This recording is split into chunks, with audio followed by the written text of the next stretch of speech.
so we started going at left at 5:30. Walked to the parking lot called Lane. Got me inside. Well, she tried to pick me up. So we got me in.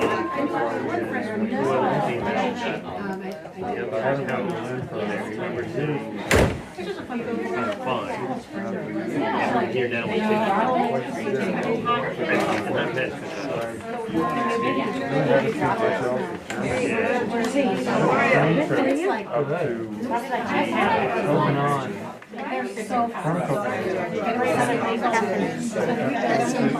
Left over?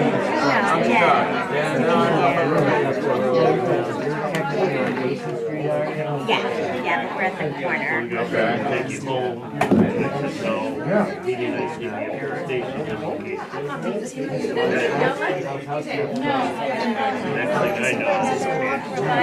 I know, after sometime after 11.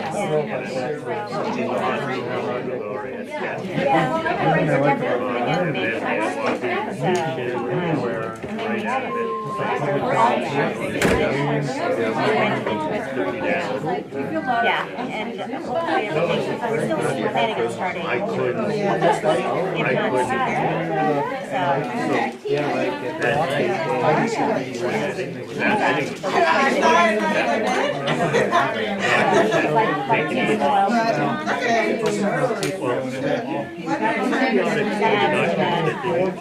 not because evidently my mind takes me inside. I took Friday off, just sat there and watched movies all night. And Saturday, Sunday,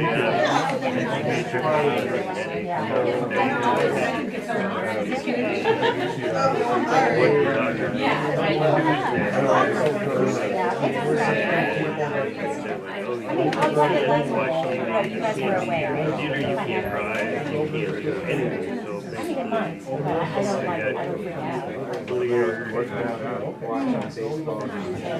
so long story short, I told them, yeah, Okay.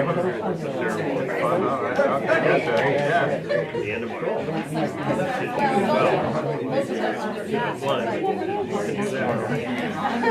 Skiing.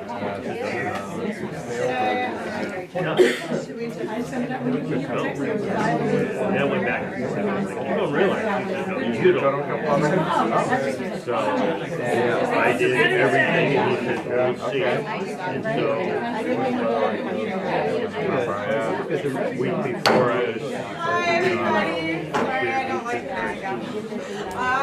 was welcome to the Select Board regular meeting this Wednesday, April 17th, 2024 at 6 p.m. We do have a quorum. All Select Board members are present. We're going to start the meeting as we do every other meeting with a flag salute. So please rise. I pledge allegiance to the flag of the United States of America and to the republic for which it stands, one nation, under God, indivisible, with liberty and justice for all. Okay. First up is the public comments section. So if you have anything that you would like to speak about, this would be the time and opportunity to do that. If you raise your hand, I'll call on you. Just state your name, what town you're from, and the floor is yours. Anybody have anything to add to public comment tonight? Okay. Moving on to public hearings, we have none. Next up is action on the minutes. Oh, I'm sorry, I skipped right over adjustments to the agenda. And the only adjustment that we are going to do today is we are going to strike 10E from the agenda. This was brought up by Sarah, and she had asked us to strike it, so. Just because I did make a state law, So you're good? Yeah. Okay. So all those in favor of striking 10E from the agenda this evening? Great. Now we'll move on to public hearing, of which we have none. And then we'll go to action on the minutes. Action to approve the town public hearing minutes from April 1st, 2024. Move approval. I'll second. Any comments on these notes? All those in favor? Approved. Okay. Moving on to minutes from our last select board regular meeting on Tuesday, April 2nd at 6 p.m.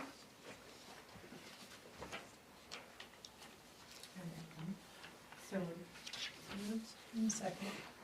Any comments on these notes? I have a question on page 5. Letter P.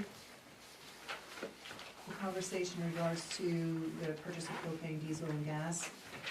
And it says, approve the town manager to have the authority to sign a contract with Suburban Propane. Was it Suburban Propane? It was, if Okay. their pricing came in. Okay, thank you. And I just wanted to, on, select board items number 12, the agreement dated May 4th, not May 15th. Oh, yes, thank you. Thanks, Sarah. All right, any other comment? It's just very minor, again, on page 5, under along the warrants, that has rank Del Duca. Oh, thank you. He's the one I can do, so which one was that? That's the first one, A. Thank you. All right, with those edits, all those in favor? Approved unanimously. All right, on to acceptance of grants, donations, reimbursements, or sales of materials. We have, A, action to accept a 65-inch HD TV to the airport by Joel Doyon and Chris Peel. I move to accept the 65-inch HD TV to the airport by Joel Doyen and Chris Pete. Second. Why do they need a TV? Just for funsies? No, we do Zooms on them, Right. so anybody can, Zoom into just a meeting. like that. Great, okay. There's a lot of learning going on over there too. Yeah, But pilots study over there. oh, cool. The pilots are always upgrading their certificates, Mm-hmm. and so a lot of that stuff going on. So they're not TV's just watching the boob tube? Well, you're also always gaining weather Yeah, um, oh, that's a good call. throughout the day. Yeah. All right, awesome. All those in favor? Great. Town manager's report. The office was closed Monday for Patriots' Day, and we did have to close Tuesday because of staffing, so today was quite a busy day. The Region 9 budget vote will be held Wednesday, May 1st at 6 p.m. at the Region 9 School, 377 River Road in Mexico. The warrant information has been posted on the town front office window, and full warrants can be printed upon request. I did provide you with a copy of the full warrant. Last night, the Budget Committee and the Select Board completed the budget process, recommending the budget amounts that will be on the June town meeting warrant. I will update the budget with all of the recommendations and provide copies to the Budget Committee and to you with a copy of the draft of the town meeting warrant before Wednesday, the 24th of April. This will give you time to review the draft warrant before you approve it on Wednesday, May 1st. One person turned in nomination papers for 2 vacant assessor seats. 2 people turned in nomination, what? There's another vacant, so forth. No, 2 assessors Two and 1 assessors vacant. and Select one- board. One select Right. board. 2 vacant, Oh, yeah. just Gotcha. 1, okay. For the school board directors, no papers were turned in for 2 vacant Bethel seats. Yikes. 1 person turned in papers for 1 vacant seat in Newry. No papers turned in for 1 vacant seat in Greenwood. 1 person turned in papers for 1 vacant seat in Woodstock. Bids will be opened at the Bethel Town Office at 2 p.m.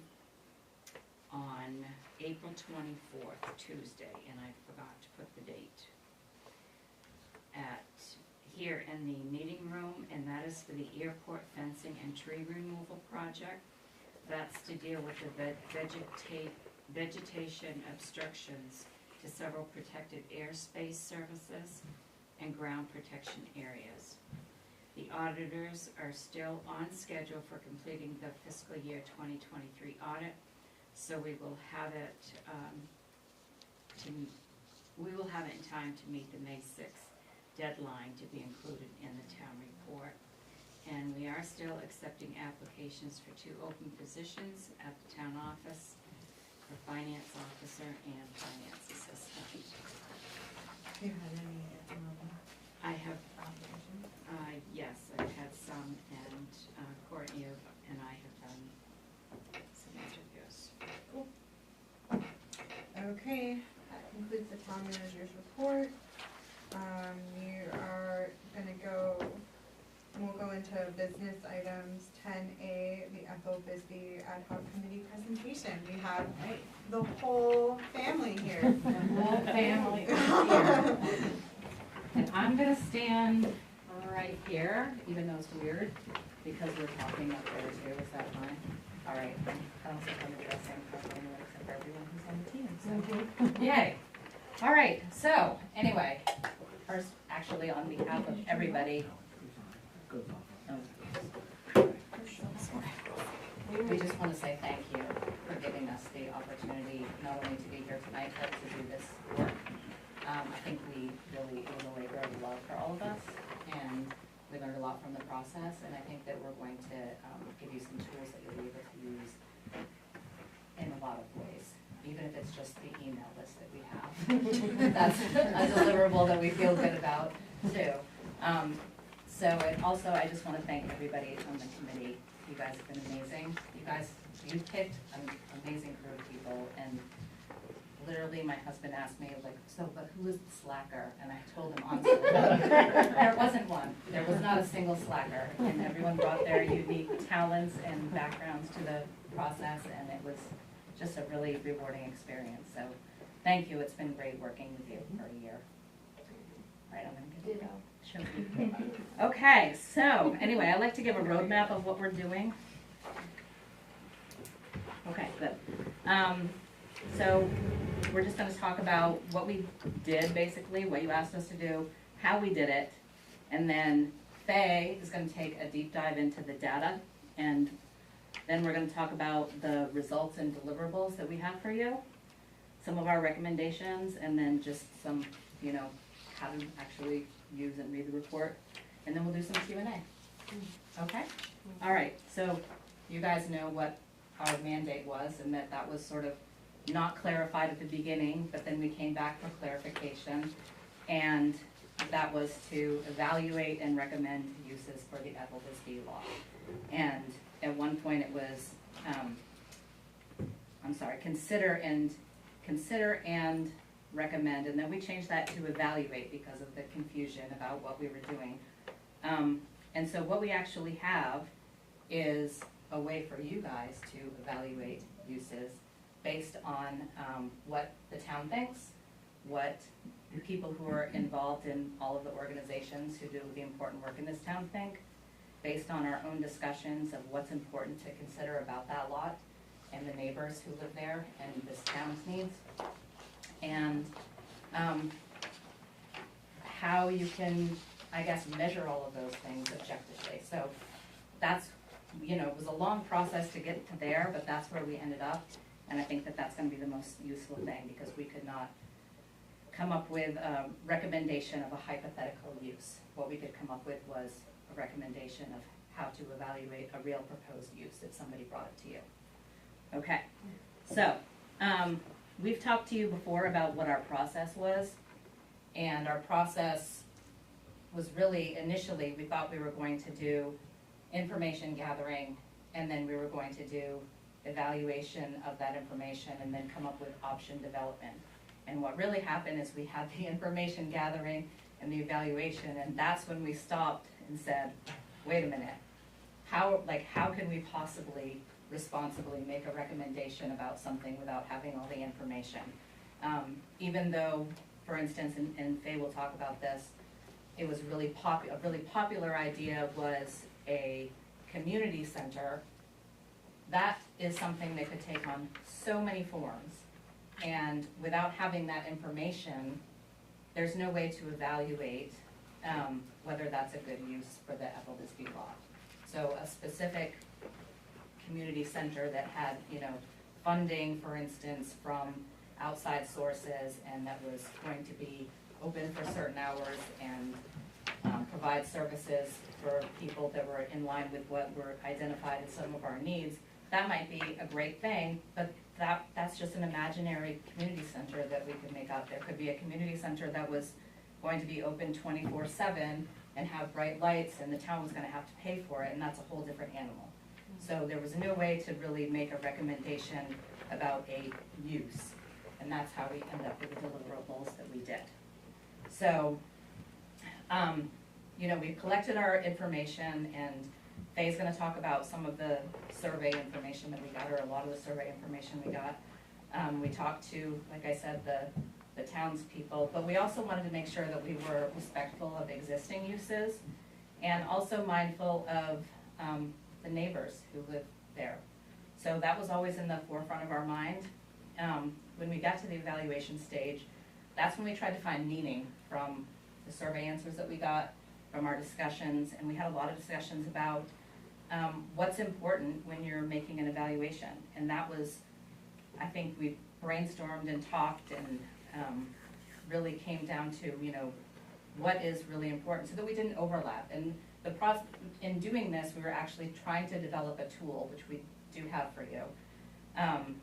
And so I think in the process of developing that tool is how we came up with all the factors that we think are the most important factors that you should consider if there ever is a real proposal for the lot.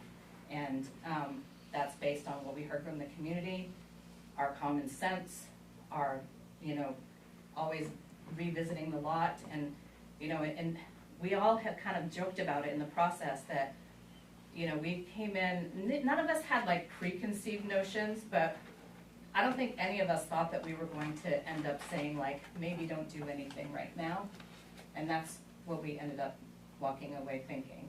And this process has allowed us to really put a lot of thought into, you know, the whys of what, you know, why anybody should do anything at that lot, not just based on the uniqueness of the lot, but the specific needs of the town, the wants of the town, the future of the town, and that's one of the recommendations we're gonna talk about is, you know, how does this look vis-a-vis the future of the town? And so with that said, I'll tell you about the results after Faye goes deep into our data collection. Cool. All right. Thanks, Bridget. Yes. So real quick, do you all have copies of the report? Okay. Can you all see the screen too? Because we're gonna go over some specific comparison on the screen. Oh, to tilt it? Thank you. How's that? Okay, great. All right. So like Bridget was talking about, data collection was a huge part of our process. Of the 12 months that we met, 8 of those months was spent with an open form collecting data from the town. In the report, you'll see all of the ways that we tried to get this form in front of people. We really tried hard to make sure that we were getting a really broad range of responses.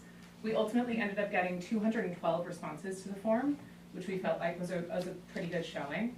The form was very open. It asked 2 open-ended questions. The first question was, what are some uses for the lot that you would be excited to see? And the second question was, what are some uses for the lot that you would not want to see? Very basic, we left it very open. Folks could answer that however they wished. We closed the form on January 1st, 2024, and we used the remaining time to evaluate that data. As we were evaluating the data, it became clear that we had 2 specific data sets. The first data set was for functional uses that community members wanted to see, and the second data set was for impacts that community members would like to see or would not like to see from this lot. I do want to acknowledge that most of the submissions mentioned multiple ideas, and so the evaluation of the data tallies each idea individually, even if there were multiple in one submission. So we're gonna get into the first question first, and this question was, what are some uses for the lot that you would be excited to see? In total, we tallied 333 ideas for functional uses for the space, and 256 ideas for the impact that the space could have. So you can see here, and you can also see in your report, the breakdown of the functional use data for answers for that first question. So we organized these in two major categories. The top major category here, like Bridget mentioned, was a community center or a rec center. We saw this idea repeated 138 times throughout the report, or throughout the submission responses. We also included kind of sub-ideas in this umbrella idea because many were very similar. So for example, we tried to be as transparent as possible with the presentation of this data. So for example, ideas that included community center, childhood learning center, makerspace, or youth center were all included in this umbrella of community center or rec center. That same logic follows throughout the rest of the analysis of this data. So as you can see, the most popular response by far was this community center or rec center. Following that relatively closely was outdoor park and recreation. And then there's a pretty steep drop, municipal and social services, housing, and then commercial. And if we go to the next slide, you can see a visual representation of how those bars relate to each other. Next slide. So this is the analysis of the impact data. Again, analysis of the same data set with a different lens. This was looking at what kind of impact do you want to see from this space. So we saw the most commonly repeated idea for impact of the space as supporting existing projects. This was repeated 86 times throughout the data, which is significant. Following that, we saw folks asking for it to be a space that would serve youth, a multi-season space, a multi-purpose space, a space that would serve locals, and on and down this list. This is a visual representation of the comparison of those answers. You can see visually here how far and away that first response of supporting existing projects, how commonly that was repeated. So we're going to review the same format for the second question now. So this was the question of what are some uses for the lot that you would not like to see? And again, this is the functional use data. These are ways in which folks would not like to see the lot be used. So the top most repeated response was municipal or social services. So this encompassed mentions of ambulance, town hall or office, parking, food pantry, or town storage. The next idea that folks did not want to see the space be used for was housing, and then on and down this list. And I guess you can't see the bottom one, but I do want to just say, which one was that? This section. Someone who has the printed report. It didn't print on the. Oh, after selling the left column. Miscellaneous. Is it miscellaneous? Yeah. It is miscellaneous. Thank you. So that is the least repeated functional use. Thank you. And then you can see here, these were relatively even. Folks were generally repeating some of the same things in what they did not want to see for functional use of the space. So now we have the impact data for that second question, some of the uses for the lot that folks would not like to see, how they would not like to have, they don't want this space to have this type of impact. The first thing was something that excludes community input and use. This is something that folks wanted to avoid when it comes to how this lot is used. Increased traffic was a concern, late night or light pollution, noise, and on and down this list. And then we're going to do a little bit of comparison. That's the visual representation. You can see how the first response here of things that exclude community use was the biggest concern that folks shared. So now we're going to do some comparison. So for this first slide, we are comparing the functional use data for the question of what do people want to see and what do people not want to see. And I think something that's really significant in these data sets is that we had significantly more responses for what people wanted to see than what people did not want to see. People were very enthusiastic to share what they wanted to happen in the space, what functional uses they wanted to happen from this space. I think it's also significant in this first response graph that the community center or rec center was more than twice any of the other negative, or not negative, any of the other things that people did not want to see in this space. And then we'll compare the impact use data on the next slide. So a similar trend, significantly more impacts, positive impacts that people wanted to see than impacts that people wanted to avoid. And again, that first impact of something that engages the existing projects, that was a really, really common response in the entire scope of responses. And I believe that is it for our data. Pass it back to Bridget. Yeah. Okay. And I made some notes for myself before I left the house, and I left them, so I'm gonna consult with my phone because I don't remember what I was gonna say next.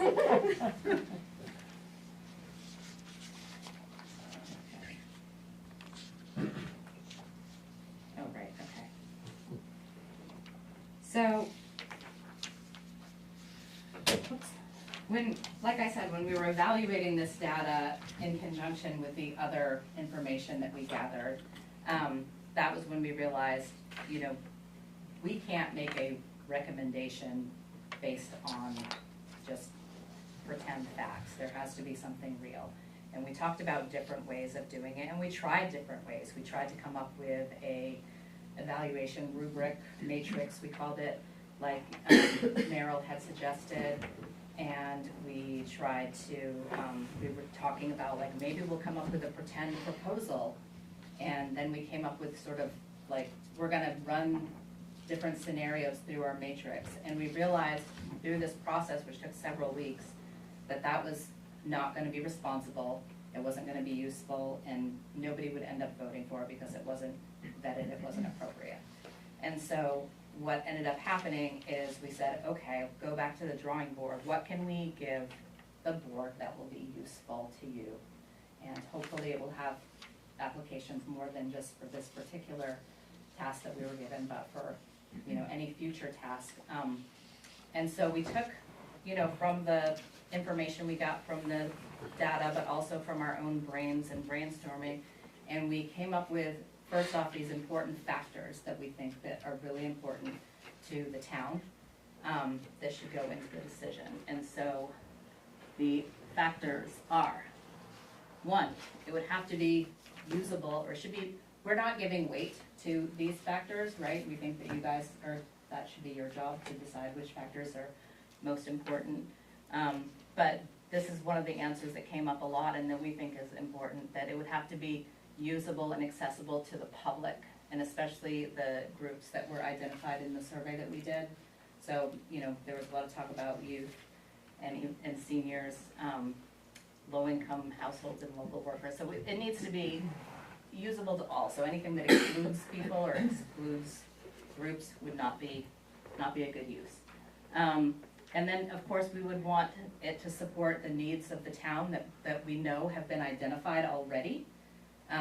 Not just like, hey, that would be fun to have, a popcorn machine, factory or whatever. But something that's already been expressed by the town that's not met anywhere else.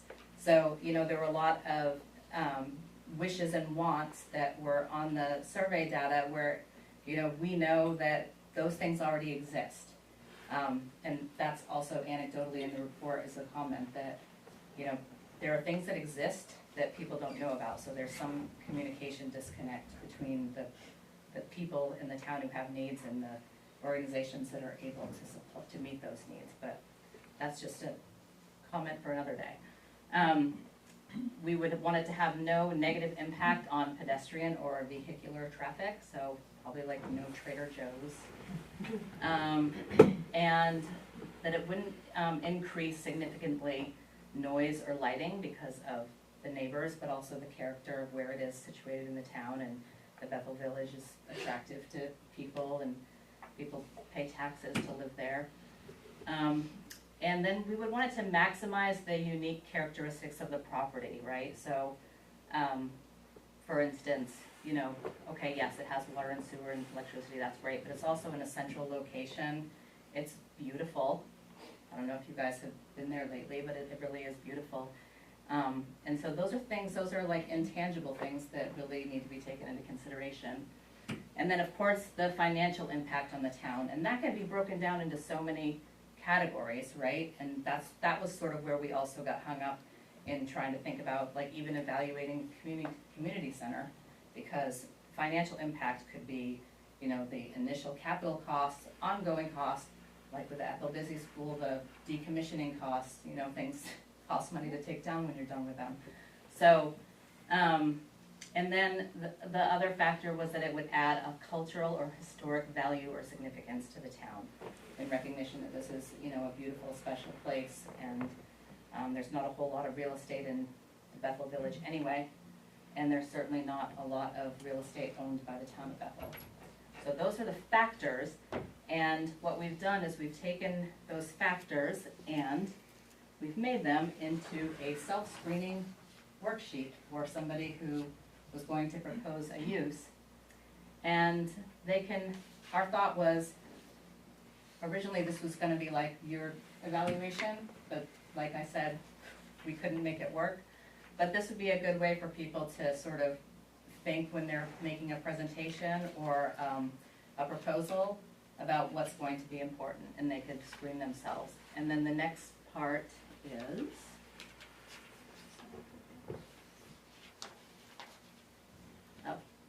same thing. Yeah, 10 questions. Yeah, right. So those questions just incorporate the factors that we talked about. Yep, and then we have an application, which is much more detailed, and that's also in your packet. And these are the primary questions that we have. We didn't include all of the sub-questions, but the sub-questions are meant to be like thought generating, so that people start thinking about, you know, am I going to have a successful application if I answer these questions? Probably yes, in a way that, you know, is positive with all the factors. So, anyway, so those are the things that we have brought to you guys as tools to use. And I think before, well, we can have questions about those tools afterwards. But then I would like to talk about, you know, what our recommendations were. And this was the part that we did at the very end of our process over the course of several weeks, so. Okay, so, one thing that we think became very clear through this process is that the town needs a comprehensive plan, or an updated comprehensive plan, because,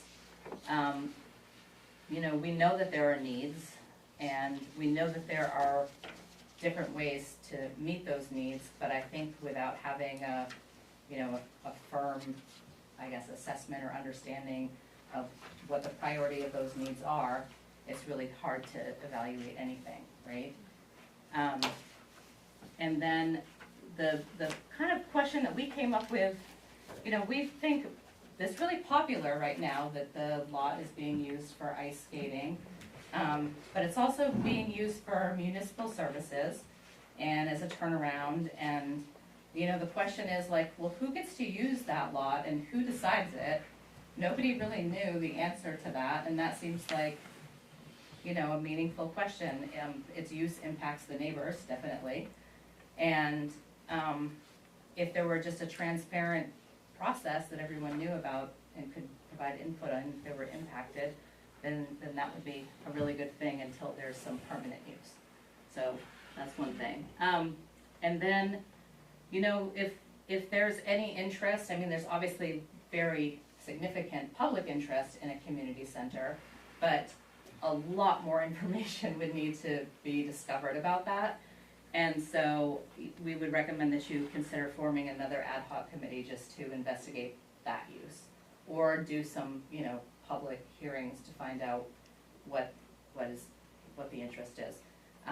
One question that we kept coming up with was, what is a community center?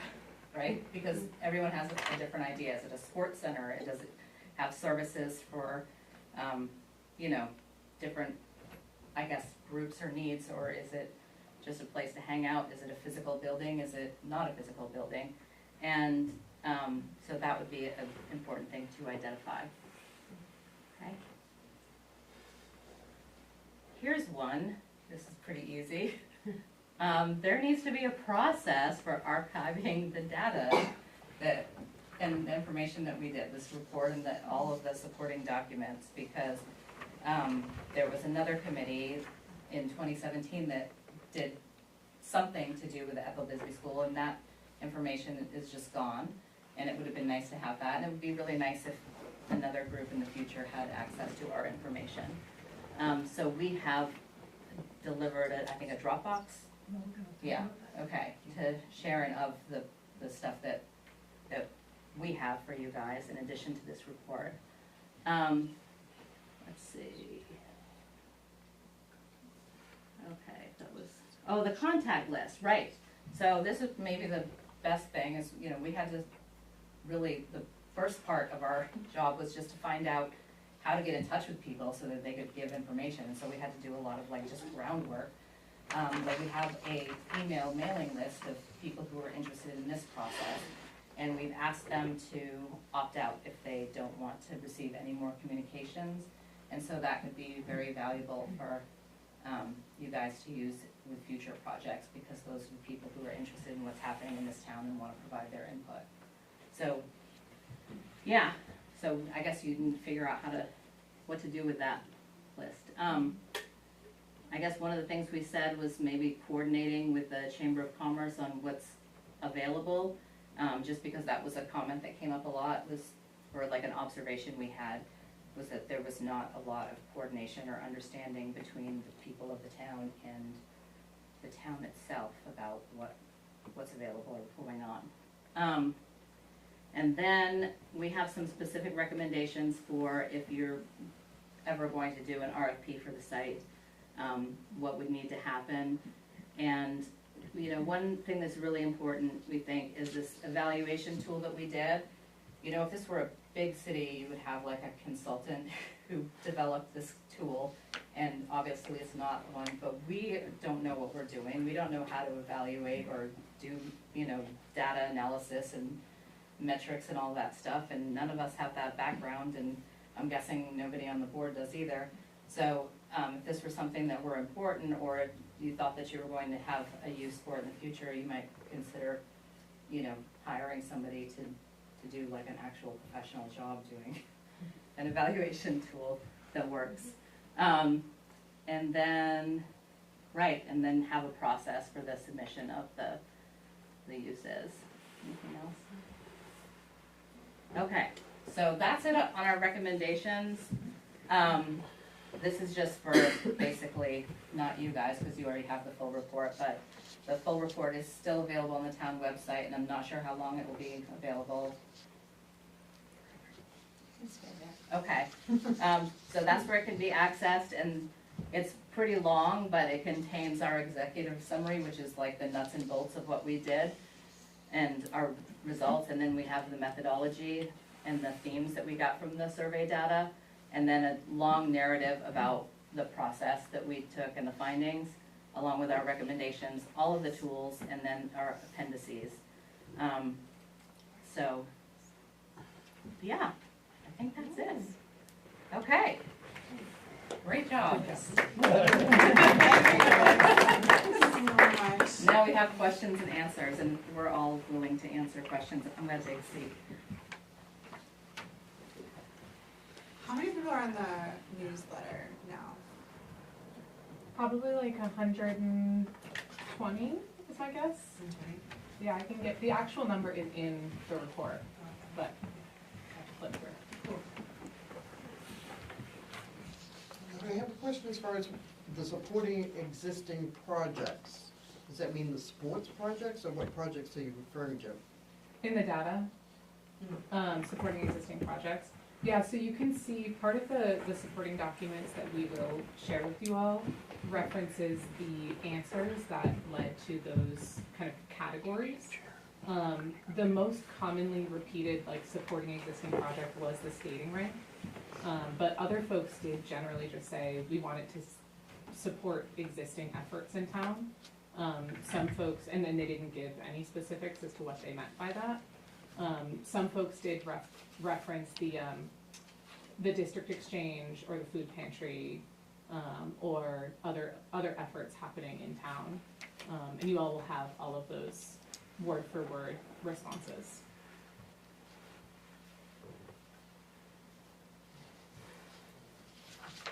I like the tool for the self-screening, like for somebody to go through that before they start writing a request or for the, Yeah. or for a project request. I think that's very helpful.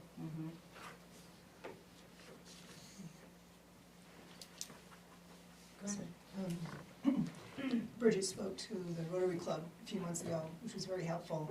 One of the comments that you had was, when you began the process and as you're going through the process, you found that some of the initial ideas that were being populated, like a location for a food pantry, so to speak, were filled. Yeah. And the other one, I think, was the community center.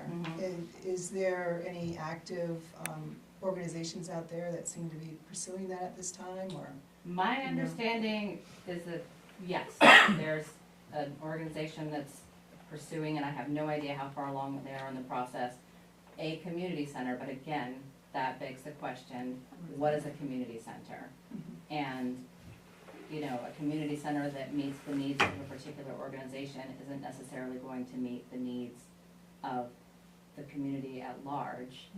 And of course, then they would have control over what that is. And again, what does that mean? I mean, is it, you know, swimming, is it a YMCA? Is it an after-school program? You know, there's so many questions, and I think that just needs more development and exploration. But yes, there's things happening in the town that we don't always know about. Thank Yeah. you. Thanks. And that's why the idea of either a series of public meetings or an ad hoc committee, that you actively reach out to organizations who might, you know, be those who would be considering something like a community center to serve their constituents, to call them together and say, what do you mean when you say community center? Is this, are you serious about this? Do you have ideas for funding about, like, how real is this potentially? And could you come together and combine your ideas and make one community center that serves multiple organizations instead of one organization? That kind of conversation is what we imagined happening if there were some public meetings or something about the idea of a community center. Would you say, like, overall, like, the header across the whole thing is that in general, the vibe from all the survey people that you've talked to is that the town should hold on to the property as opposed to sell it off? Yes. Absolutely. Yes. You can see in the data where selling it was mentioned. So it is mentioned here in what you would not like to see, and it's a significant one. And then if you go to, keep going back, here, yeah. Oh, that's the same representation. Let me see. I'm not used to looking at it in slides, but when you look at it, you can see that it is a very, very minimally represented area. Some people did say that in what they would like to see, some people did say that they would like to see the town sell it. When that was mentioned, it was added with the caveat of, and use the income to further existing projects in town. I believe that was only mentioned, there it is, 3 times total, and that includes leasing, restaurants. So it was mentioned really one single time in all the data. Okay.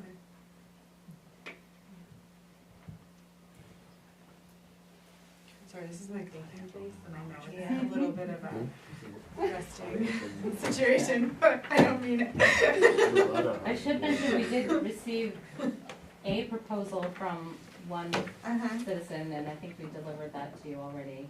Maybe we included it with our deliverables as well, but it would not be fair to leave that off. And we also include in the deliverables, Sharon and I have to figure out the best way to get those electronically to you, because it's, hundreds and hundreds of pages. We also included, just for reference, the ambulance proposal that was submitted to the town during this time. It wasn't a formal, response to this application, but, for example, when we saw that, we as a group looked through our self-screening tool and said, if I were presenting this, I'd think about it, my proposal differently, given these questions. So that was kind of a semi-real scenario that we at least could test to see if the self-screening tool and the application form that we came up with would yield a more specific, strategic proposal. No comment on the appropriateness of the use, just on the, how the proposal speaks to how this proposal speaks to the need, and that site being the solution to your need. Because there are a lot of needs. Why is that particular site the right solution? And we hope that these tools, that was the one test we could do as a group to kind of vet our own work. I think it was very interesting for me. We collected data in many ways, but my way of collecting data is to talk to people. And so I had conversations. And I found it was interesting that the conversation would, we should have a community center. And we talk about it, and we talk about it. Then they said, well, how are we going to pay for it? So what do you mean by a community center? Oh, did you know that there's a sewing group over at the Historical Society? And oh, they do? Oh, I didn't know. Yeah, because that's what I would want to do with the community. Oh, and as we talked, ideas came out, and I learned things about things in the town that I didn't know. Oh, you're doing this? Oh, there's a daycare maybe happening. Oh, so it was really interesting having a longer conversation and how it developed and how people thought. Because as a committee, that's what we did. We learned, we started thinking about it, and we changed our focus and started to really think about, well, what does that mean? And we came up with this idea that community center means something different to a lot of different people. And some of the things that they wanted in a community center were already happening in different places. Whether it be the church or the Historical Society, or somebody has a group somewhere doing it, So it was interesting for me, the deeper the conversation, the more it evolved. And a summary of those conversations in 8 or 10 bullet points is in the report that you have. And the list of organizations we spoke to formally, and those comments are also, that data is in the final deliverable that we'll give you electronically when we figure out how to do that. I'd like to add one thing, as both a member of the committee and a neighbor, that the skating rink and the way that the rec board worked with the neighborhood was overwhelmingly positive this year. And a lot of people used the skating rink and had a great time. And I think I would hope that based on that experience that you would support it in the future. I'm happy to hear that, Tom, because I know it's been a rough road for the neighbors over there. But just again, through dialogue and talking about it, we ended up with a situation where it was lit, it was, it was bigger, but it was also less cumbersome to the people around it. So it served more people and could be open for more hours, but didn't have lights blaring in people's windows, right? So it did both things just by bringing people together to talk and understand what are your concerns. Oh, how might I meet them? So it was a great example, I think, of how communication makes a big difference. It is interesting, to talk to Charlie. I always find one of the things that I love about Bethel is there's a million different communities within this community that I can plug into and be like, wait, you're doing what? Wait, you have this going on? I feel like I never know the full story. It's always just something else that someone else is doing. It's an interesting part of this community, and I think, this project aside, just knowing that like, that's something that we can focus on too, is just allowing people to know what is actually happening within this community would be really helpful, and increasing communication kind of across the board is probably the most valuable thing that we could focus on. But Thank you for Yeah. all the work that you did, like. unbelievable amount of work. And just like welcoming us to your meeting, sorry, I couldn't get that. Yeah, I felt like I went a few times and I always felt welcomed and you were productive and did it right on time. Like, this is when you said you would finish and you are, so that's like pretty amazing. And even just like the Google Drive of all of that information in one space is like so valuable to Yeah. anybody moving forward, Right. especially as we keep saying the big bad words, comprehensive Comprehensive plan. Well, you know what our thought is, you've got this information It's from so good valuable, yeah, representation yeah. about what people, and the actual written word for word responses are Mhm. priceless, and they can't be reflected on here, but you get the flavor, Yeah, yeah. it's great. And It's really in the folder also prior studies, Who's sick? Right. Heart and Soul and Walkable Town, all those studies are in the drive, which is why, Sharon, let me know that you can't use Google, this town doesn't use Google Drive, so we just need to find another way to get that to you without overloading everybody's email, but we'll make sure, so it's a lot of, Should do a USB. historical, so we'll talk about the best way to do it.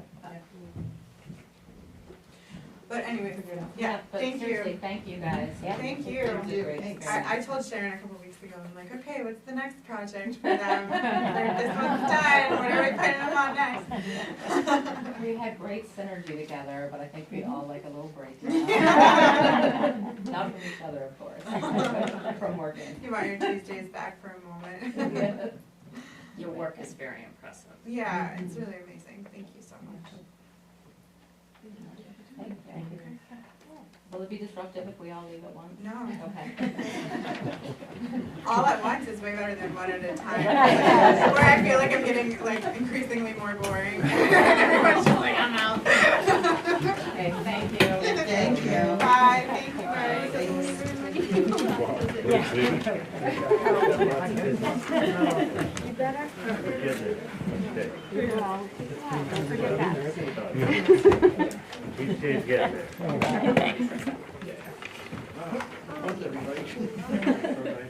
They come in a pack. Okay, next up, 10B, discussion and action to approve the fiber optic network installation and access agreement with Oxford County Telephone DBA First Light.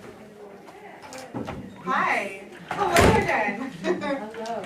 So you have to follow that presentation. Yeah, boy, that was pretty amazing, actually. Yeah. I was super impressed with their work. So, what you have before you is the final agreement between the town and First Light. As I said at our meeting last week, I think it was, this is basically the same agreement that you signed in November of 2022. It has a few edits to it that were made by the same attorney who helped create the draft with First Light's attorney. And that attorney is with Bernstein Shore, which represents most of the towns in the area. The major difference is that there is a more accelerated, larger amount of money that's due up front versus what was in the previous agreement, and the reason for that is the deadlines that are connected with the American Rescue Plan Act funds. They have to be committed by December of this year and used or actually used by, I believe, December of 2026. I think that's right. So 75% is due up front and then 25% at the end. But other than that, everything else is the same. The negotiated reduced pricing for residential and commercial pricing for the first 3 years of service, all the same. Free installation during the build-out and for a year after the build-out, all the same. So, yeah. And then there's also a map in there, it's sort of a small map. Two maps actually, one that shows the Bethel area and where they're building out, I think it's in red. And then there's a larger map that shows the whole area of all 13 towns that are gonna be a part of this project.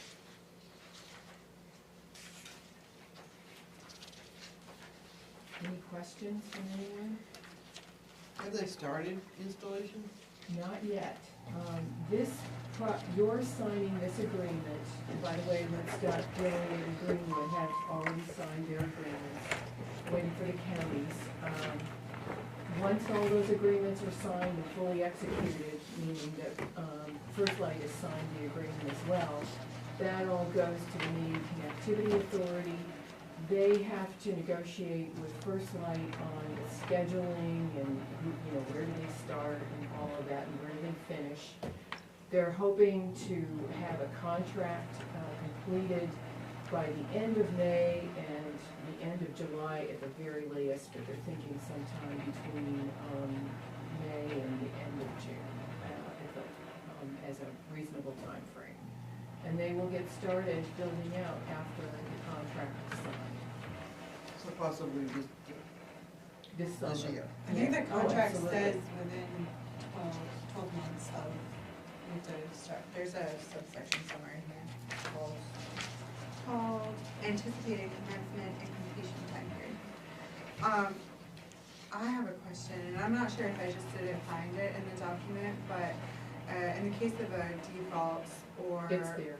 force majeure, Yeah, it's so, there is no force majeure section. yes, I see both of them, but it doesn't say anything about the return of funds in the case of that. So the only thing it said was that, where are you? Sorry. First Light to repay a portion of the contract amount. And I don't know what that means. A portion could be 25 cents, a portion could be $10,000, like, what, that's the only thing that, looking through it, I was like, ooh, that's a little, I cannot. where's our answer that. insurance? I don't know. I can't answer that question.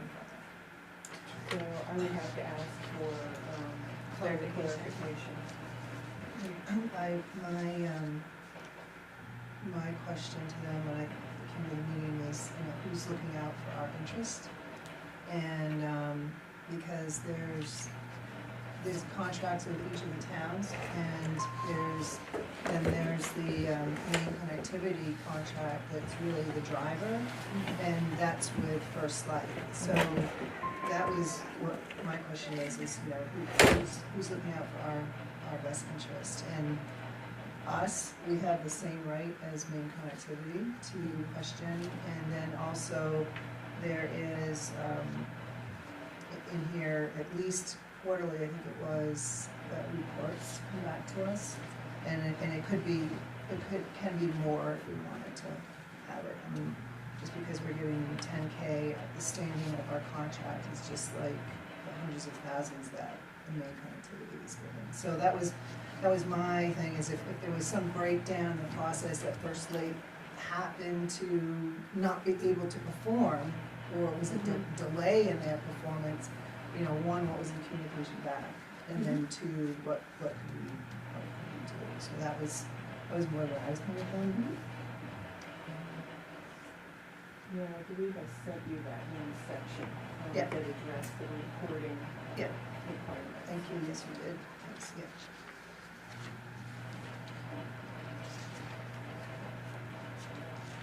Okay, does anybody else have any questions?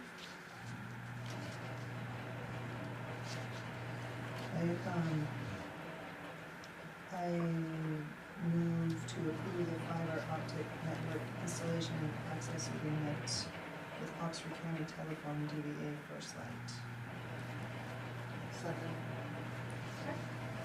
And that shouldn't prevent getting the answer back. what is that noise? That's the pellet stove dying slowly. Pellet stove? Yeah, that's what this whole building is heated on, that's why. Or it's the filler, right? It's filler. It's the feeder, yeah. Yeah. If it doesn't catch, it will just keep going. It happens every once in a while. Usually Jim fixes it, but he's not here right now. Did the other towns have any questions when they were signed?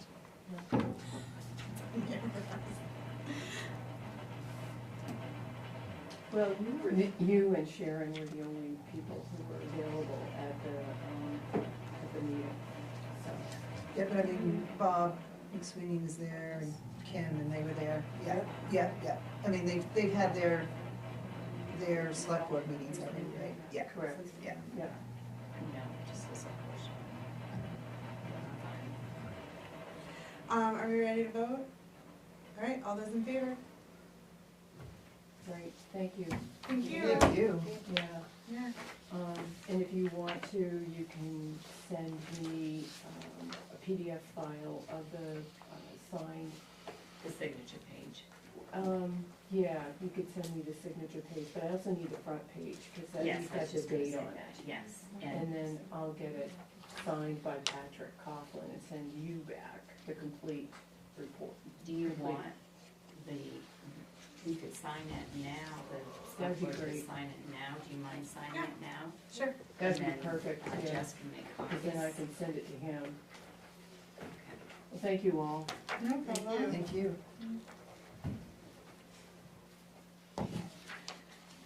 Oh, that was the date. You don't want the date.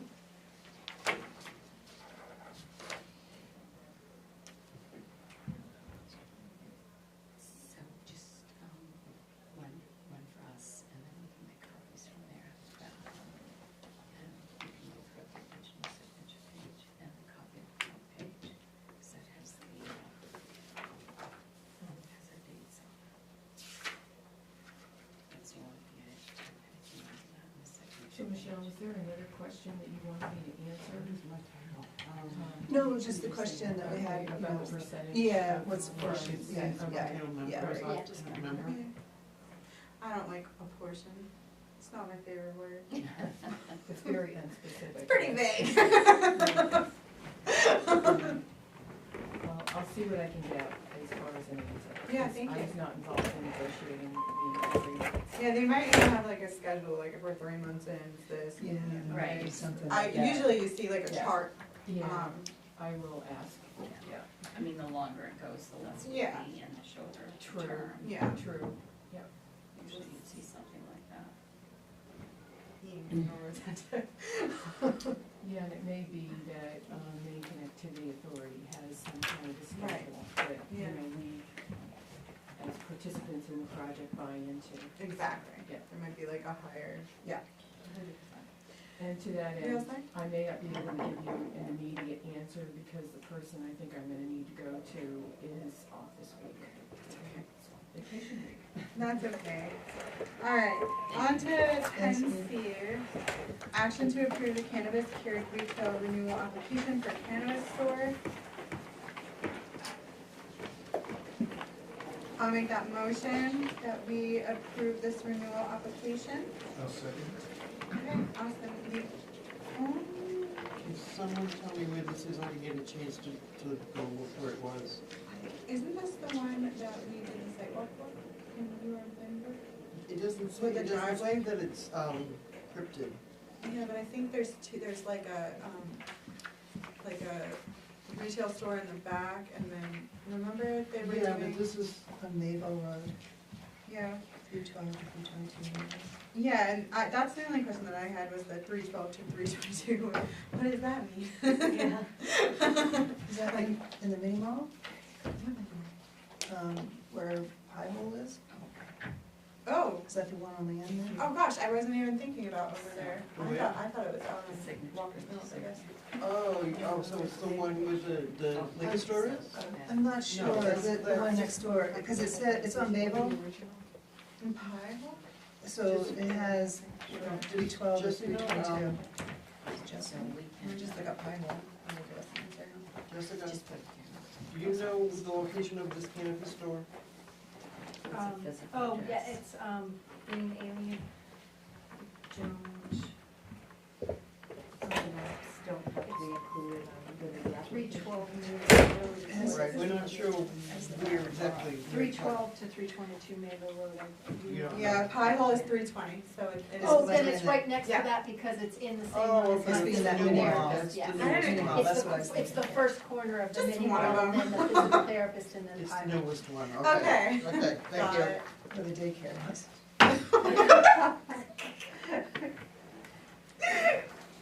Okay, so we have a motion on the floor, we have a second, any other questions regarding this application? I made the motion, Frank seconded it, Yep. okay, all those in favor? And it's through. Thank you. You're welcome. D, discussion and action on the proposed amendment to Code Chapter 5 Administration Section 42 presented by W.H.A.T. And did everybody get the new one that was on the table, not the one in your packet? Oh, no. Grab that. Yeah, my apologies, and I thought I sent the updated one to Sharon for the packet, I What's the did new the, one? It shows The, 10D revised on the front of it. This one? I wrote 10D revised right on the front page. yeah, No, that's not the right one. oh, 10D revised, I'm sorry. It's this one. It was on your table. April 12th was the date on So, where is that? It's on the table, so not in. there it is. Yeah. Not this one. Just over.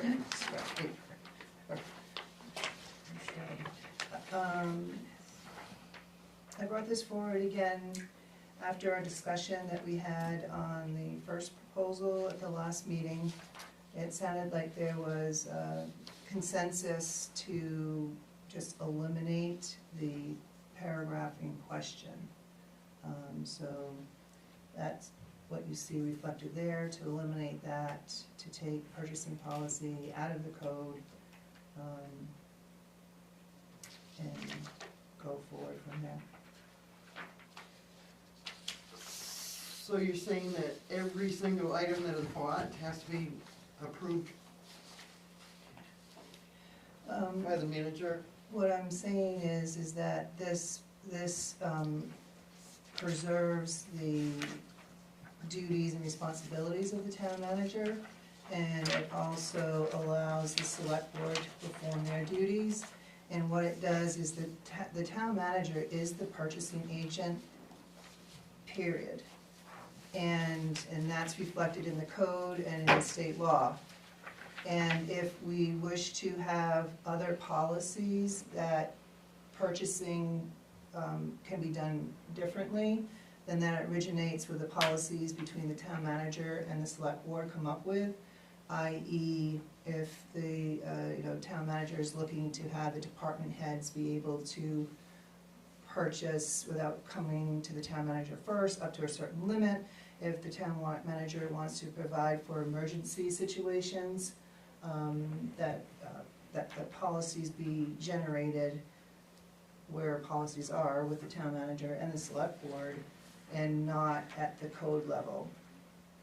And this preserves the integrity of the responsibilities and duties of a town manager. It also allows us to be able to, if we have, perform our duty, which is responsibility for the purchases, but we only have a managerial relationship with the town manager. And through policies, we can still maintain that relationship. And we can generate whatever purchasing policy that probably generated from the town manager and brought to us and signed off of. As of right now, there is in the code, under the purchasing section, which I thought I brought with me. Okay, yeah, so as of right now, the purchasing agent, and it's reflected there what the duty and responsibilities of a town manager is.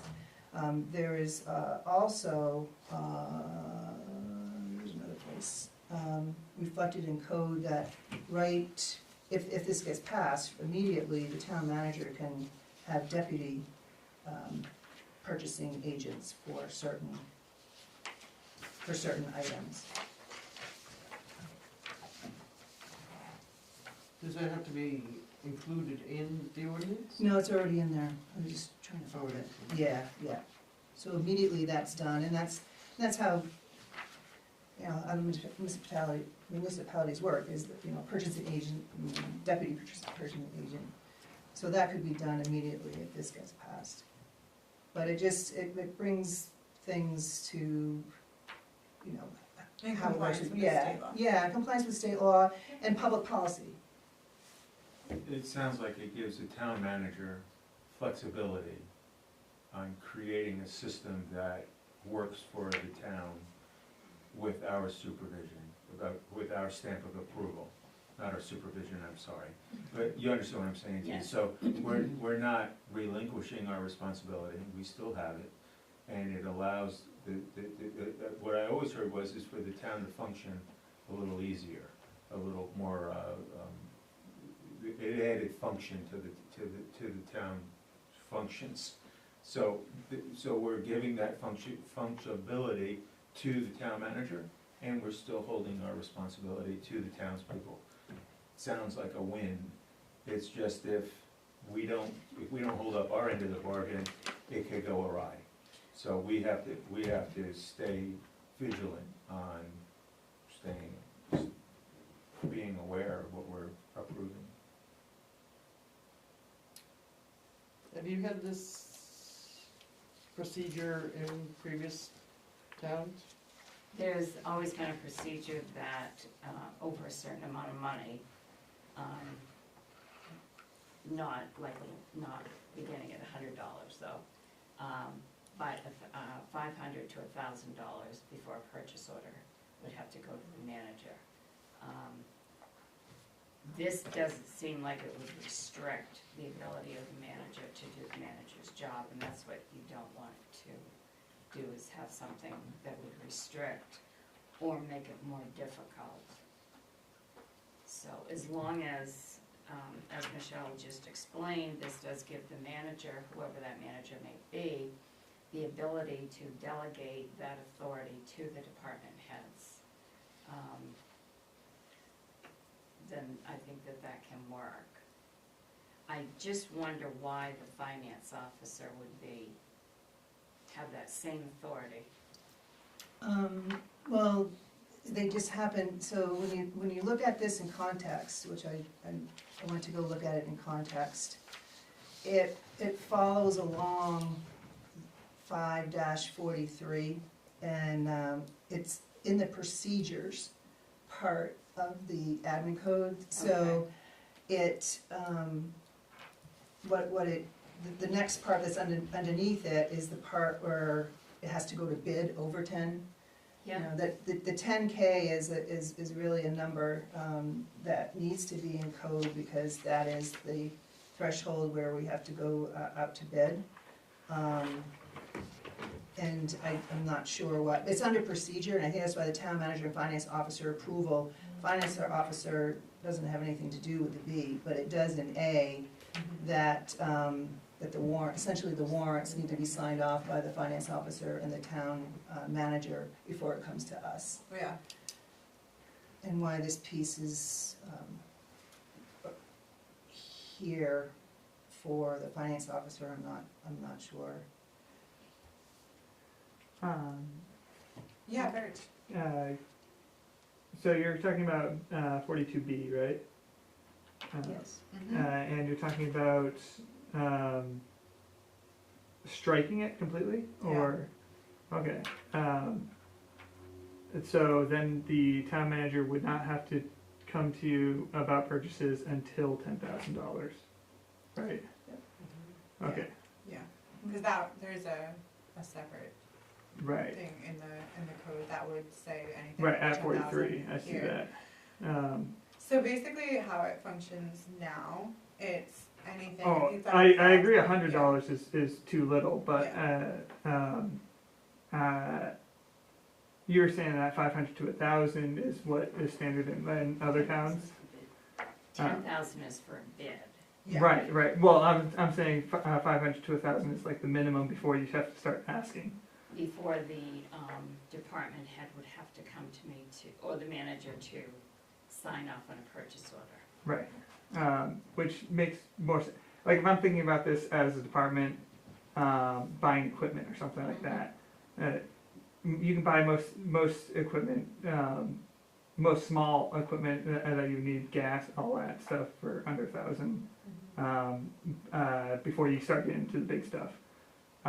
In which case, yeah, you should be talking about like getting approval and that kind of thing. So, in my mind, it makes sense if you're spending like taxpayer money, to be like around that number. Spending up to like $9,999 like on something like I think that So multiple times per hour. there's, you know, there is direction in the code for that. What we're talking about now is policy, Mhm. and there's a place for that, and the place for that is not in the code. it's in policy. You put it in policy. What do you mean?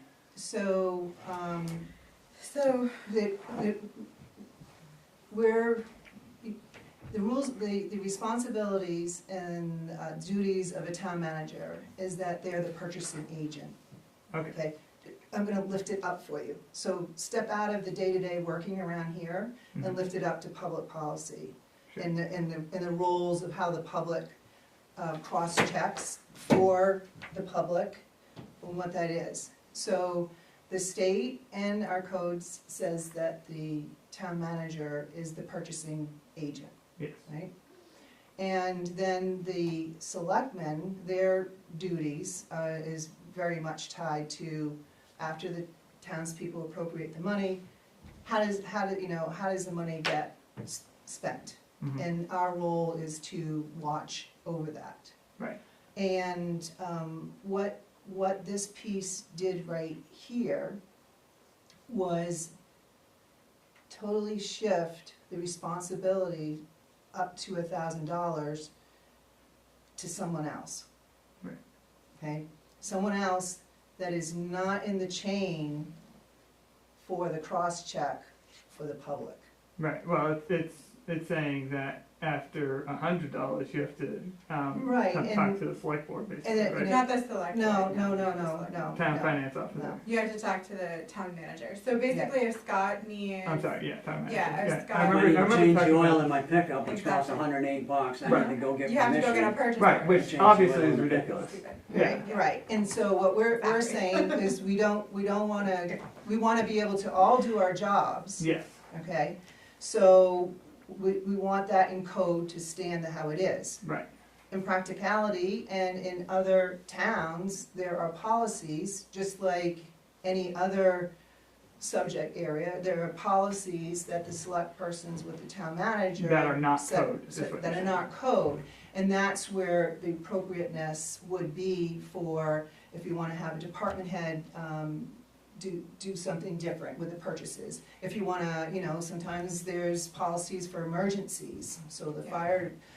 fire department could be able to do something. But that's what happens, once there's the direction in the code, then it comes down.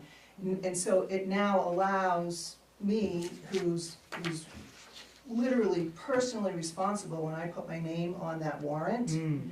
and I have a problem with something right now that's been purchased under $1,000, right? I can't go to him, that's the wall. I can't go to him and say, what the heck did you spend that on, and yada, yada, yada. So through the code, I can go through the town manager and hold the manager responsible. Because she's ultimately responsible. Because she's as the ultimately purchasing responsible, agent. yeah, right, Sure. yeah. But I guess like what's the legal binding of the policy over code in that case? So what we're doing here is for state statute is where, that is the legal thing. The state statute is that the town manager is the purchasing agent, Sure. period. Yeah. How you wanna do your purchases Is a policy. is And that's also, what we I think another thing that I see as a value of just striking this section is it allows each town manager to manage their team the way they see most helpful. So if one town manager wants to be like, okay, I want to see everything for the time being, or like, oh, we're getting really close on this particular department going over budget, so I'm gonna focus here on, look at every little thing, but these guys, they're like on autopilot. I can, like, it gives the town manager a little more opportunity to manage the town in the way that they're comfortable with. And then also helps us be able to funnel questions in an appropriate way, which is just directly from us to the town manager, whoever's in that role. So how do we, how do we say when the policy needs to, the policy may change with each town manager, or even from year to year, so we just have a certain time of year where we like. We could, I mean. It would be rolling unless the town manager wanted to change it. And then they would bring it to us and we'd look at it and be like, Right. well, you know. So the town manager is the one that's going to Yes. suggest the policy, Correct. or present the Yeah. policy. Yep. Okay, so that'll happen, as soon as we like vote that, then Sharon will work on the policy that she'll bring to us. That makes sense. And then immediately, For management. immediately, what is in our code is that it does provide for deputy purchasers as designated by the town manager. So it still keeps everybody's, Accountability. Yeah, exactly. But does this not have to go to be put on a warrant? yes, it It does. sure does. Okay, Does- so- It's a code change. Does It's a the hearing too. fact that it will be a policy, not the code, need to be in the code? I mean, I'm just on. No. I'm No, just on that's It's just structured. the mechanics of how public, is, like, they're, the town says, there's a rec department. Okay, there doesn't need to Right? be anything that reflects, Right, like, it right. doesn't need to be like, okay, and the policy will be set by the town manager, in the code, okay. No, that's how the mechanics of the town works. Okay. Yeah. Cool, that's all I need to know. You want, I'm fine, I'm totally fine with being. No, streamlined. it's great, I don't they're wanna great get away with questions, yeah. I just wanna make sure I'm covering my Okay, bases. The function of the Board of Selectmen is to set policy. That is also in statute. Yeah. That's what they do, is they set policy. Oh, understood. Yeah, that makes sense. So they can make policy for anything that they want that they see fit. Okay. Yeah, That is their function, or one of them. gotcha, so it is reflected, yeah. okay. We do have a motion in a second? No, we don't? Okay, cool. Does anybody want to? I'll make a motion, to, take this, the April 12th proposed, amendment change for Code Chapter 5 Administration, Section 4.2, to the next step, towards the town meeting. I'll second it. Okay, all those in favor?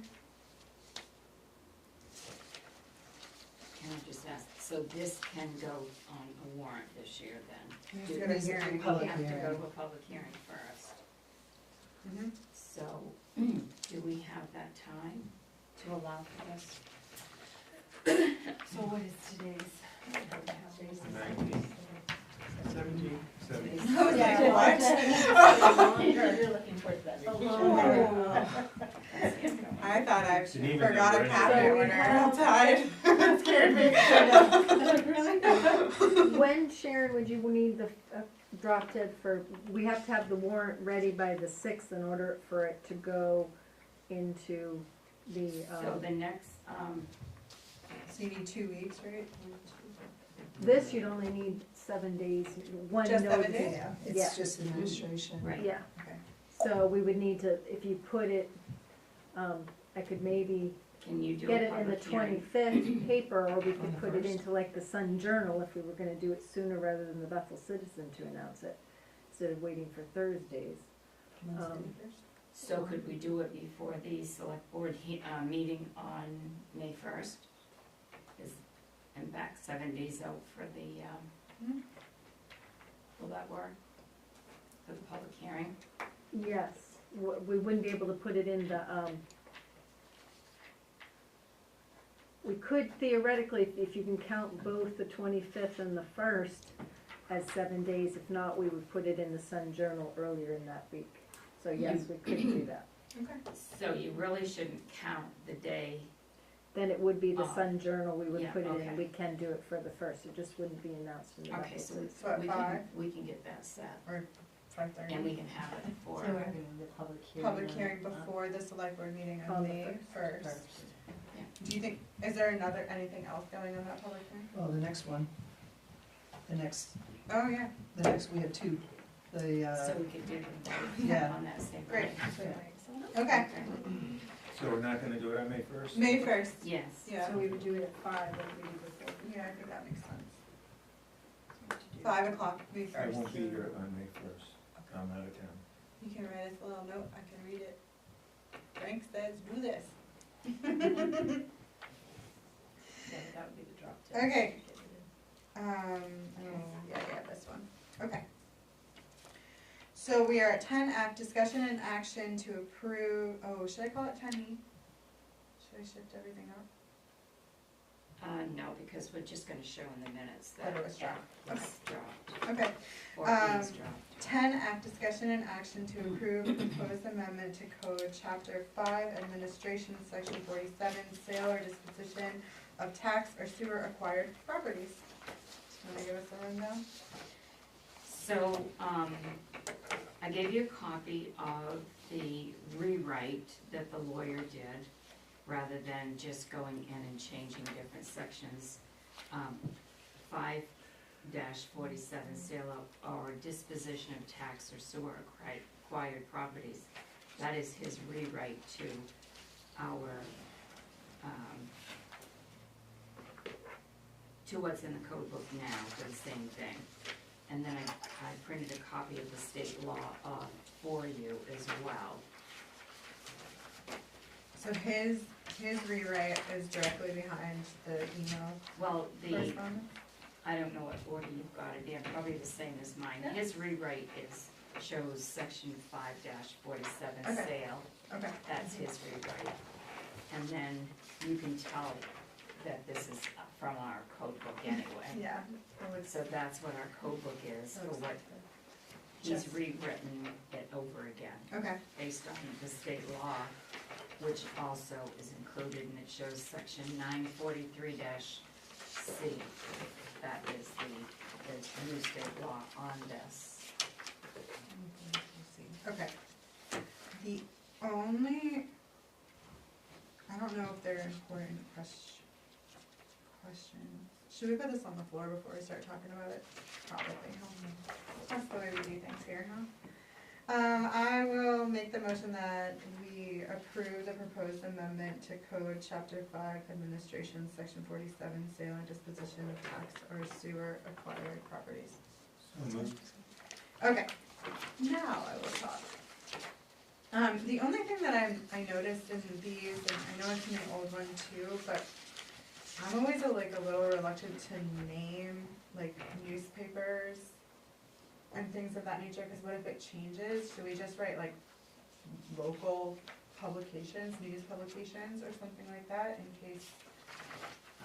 I don't know how that typically works, but I always find it weird to like when you name the person and not their position, you know? I never noticed that. Yeah, where are you? Oh, I'm sorry, I am in, D. Last sentence, so on the second page of the rewrite. It's at the top, it's Bethel and Lewis and Sun Journal, is what it says. And I'm not about proper nouns in code. I don't think it really matters if you name the papers or not, as long as it's in 2 local papers. Okay. That would be my thought. Well, see, that's what I would There's say, no law 2 that's- yeah, local news publications. Because what if somebody else pops up like 2 years from now and it has a Yeah. newspaper, we just can't use them.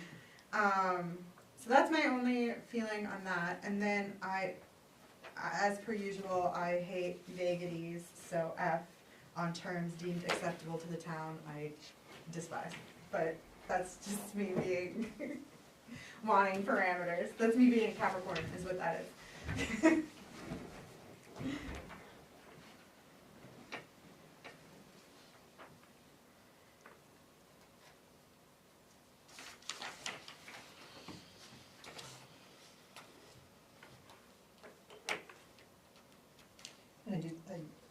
I tried to make sure, cross-check, because the attorney has it in a little bit of different order. Yes. Mhm. So it does look like it is covered.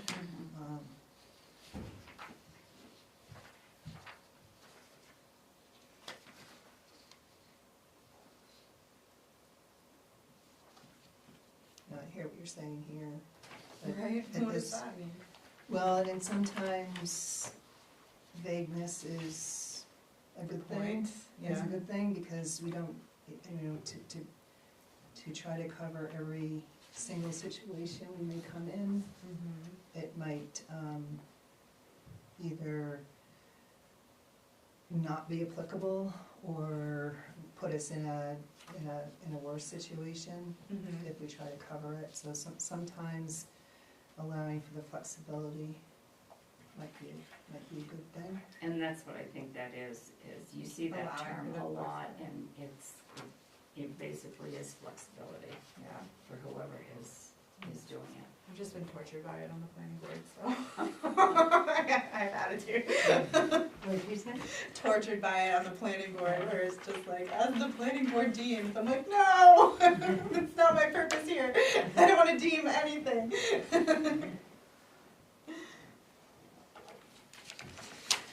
So yeah, I mean, those are the only two things I care about, and I don't care to die on either one of those hills, so whatever you guys want to do. What was your second one? Mine is just the last sentence being a little vague, but Michelle explained that like maybe the vaguity would be helpful. And then naming the two newspapers, because then it would require a code change if one of them was to flop. Yeah, I think what you're saying too, local papers would probably, and just to be consistent, should be select board throughout, didn't we just, sorry, since you Well, that's changed everything else. Yep, Be it consistent. should. Okay. Just- Absolutely. Did you guys hear that one? Select board throughout? Okay. Yeah, it definitely should be. And I think it is easier, like you said, Sharon, instead of going in and piecemealing, that for the presentation, it would be to strike all of this, strike all of the 547 here, and then, And just plop and it have in. this underlined, Mhm. all of it underlined, and so people don't have to like. So they will know it's completely. Yeah. And I can I think just that's a take, great idea. he doesn't have to redo that, because he sent that to me, I can just go in and I can change those Yeah, Perfect. and underline everything, and then and we'll then use that. strike those out. Yeah. Perfect. Yeah, I think that's a great idea, because it would be very Yeah. confusing otherwise.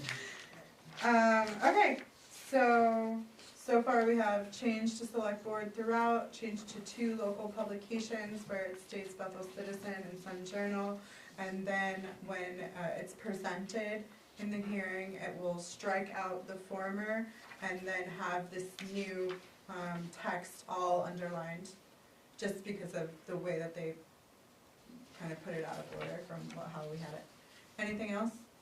So and this is where I think ambiguity may not be good. To say just 2 local papers, and what does that mean? We do have Bethel Citizen and Lewiston Sun throughout the code, but I think when we asked the codification people with regards to like the cable company names and the phone names, Yeah. there was something we put out to it, like Bethel Citizen, or it's Or comparable. it's a, do you remember what it was? About Or it's sort of like the heirs of it, but Yeah. it was a different term that they used. I know what you're talking about. You could put, or local weekly newspaper, local daily,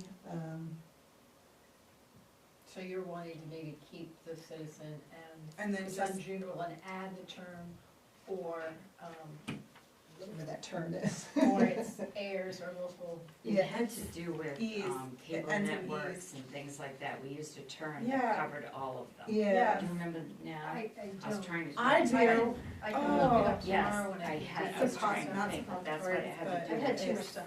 Cable companies, and if there's a term that, it's the umbrella of all those Yeah. terms. Yeah, Not depositories, not. No, but I know what you're talking about, I just can't. yeah, We can look it Yeah. up. I'm thinking about and all of insert it. yeah, look it up and insert it, but I do think it's okay because, Yeah. you know, people can interpret differently what the local paper Yeah, is. yeah, That's my yeah, only yeah, thing, right, you right. know. They're like, oh, well, at the gas station, there's the Boston Globe, so. Or why can't you say the local news source? Cause I think it has to be a print, doesn't it? It has to say paper? I think, Well, if you find that term, Yeah, yeah, that's fine, right. yeah. It would just, agency? yeah. I think That's that would that's gonna be one of those things I wake up at 2 o'clock in the morning, Yeah. like, Oh, oh, I that's- got it! Find it fast nowadays. Yeah. Right, Like yeah. Tomorrow morning and Yeah. just go through my stuff, not in a hurry. We literally talked about it like 2 meetings ago, so you could probably just listen into the minutes. Okay, so with all of those edits, anything else? All in favor? Great. Alright, G, discussion and action to discuss purchasing the Trio payroll module to process payroll in-house instead of outsourcing. Bye. Scott's asking me. Good job, Scott. So you want me to talk about Yes. this? So, Christy processed payroll last week, and I sat with her, and then I reviewed what has to be done here to get payroll ready to send to Bangor Savings, who we outsource our payroll with. And I had to keep asking her to explain to me again what she was saying, because it was, things were not back in the 70s, and that's all I could think of. If you're outsourcing, it shouldn't be taking you longer. So it takes, whoever is doing payroll, it's archaic the way this is done. And that's the only way I can describe it. Sounds like DOS. DOS? Yeah. Oh my God, I had to use that. That's what it The sounds first town I was hired in, and they used DOS, and I can tell you, it was like, I questioned my whole ability in doing accounting. You're like, maybe I'm not good at this, I don't know. So anyway, I haven't heard that mentioned in a long time. So today, it even added more reason, because if you look at this page here, this tells you what Trio payroll will do. I have done payroll in Trio, so I know how convenient it can be. So like, I found today when I was going through, I go through the emails in the finance office to make sure that I pick up everything that has to be done while no one's covering it. And the first quarter unemployment report is due. So in figuring out how it had to be done, I said, I can't believe this. So the monthly payroll reports for January, February, and March have to be printed from the Bangor Savings payroll. Then, because this information came to me from the unemployment fund, that information has to be put on a spreadsheet that was created here. Every quarter, they have to manually put that information on a spreadsheet, and then it's either emailed or faxed to the unemployment fund. If we had Trio, you see here where it shows managed retirements, main PERS, ICMA, and all manner of deductions and matches. So in with the payroll module, one of the sections is reports. So it's monthly, quarterly, or annual. So all I would have to do for that report that's due Friday is push quarterly reports, then unemployment reports, it would generate that quarterly report. And I can send that to where it goes. There's also a Department of Labor report that's due this month, same thing. The main PERS, which is the main state retirement report, that has to be done monthly.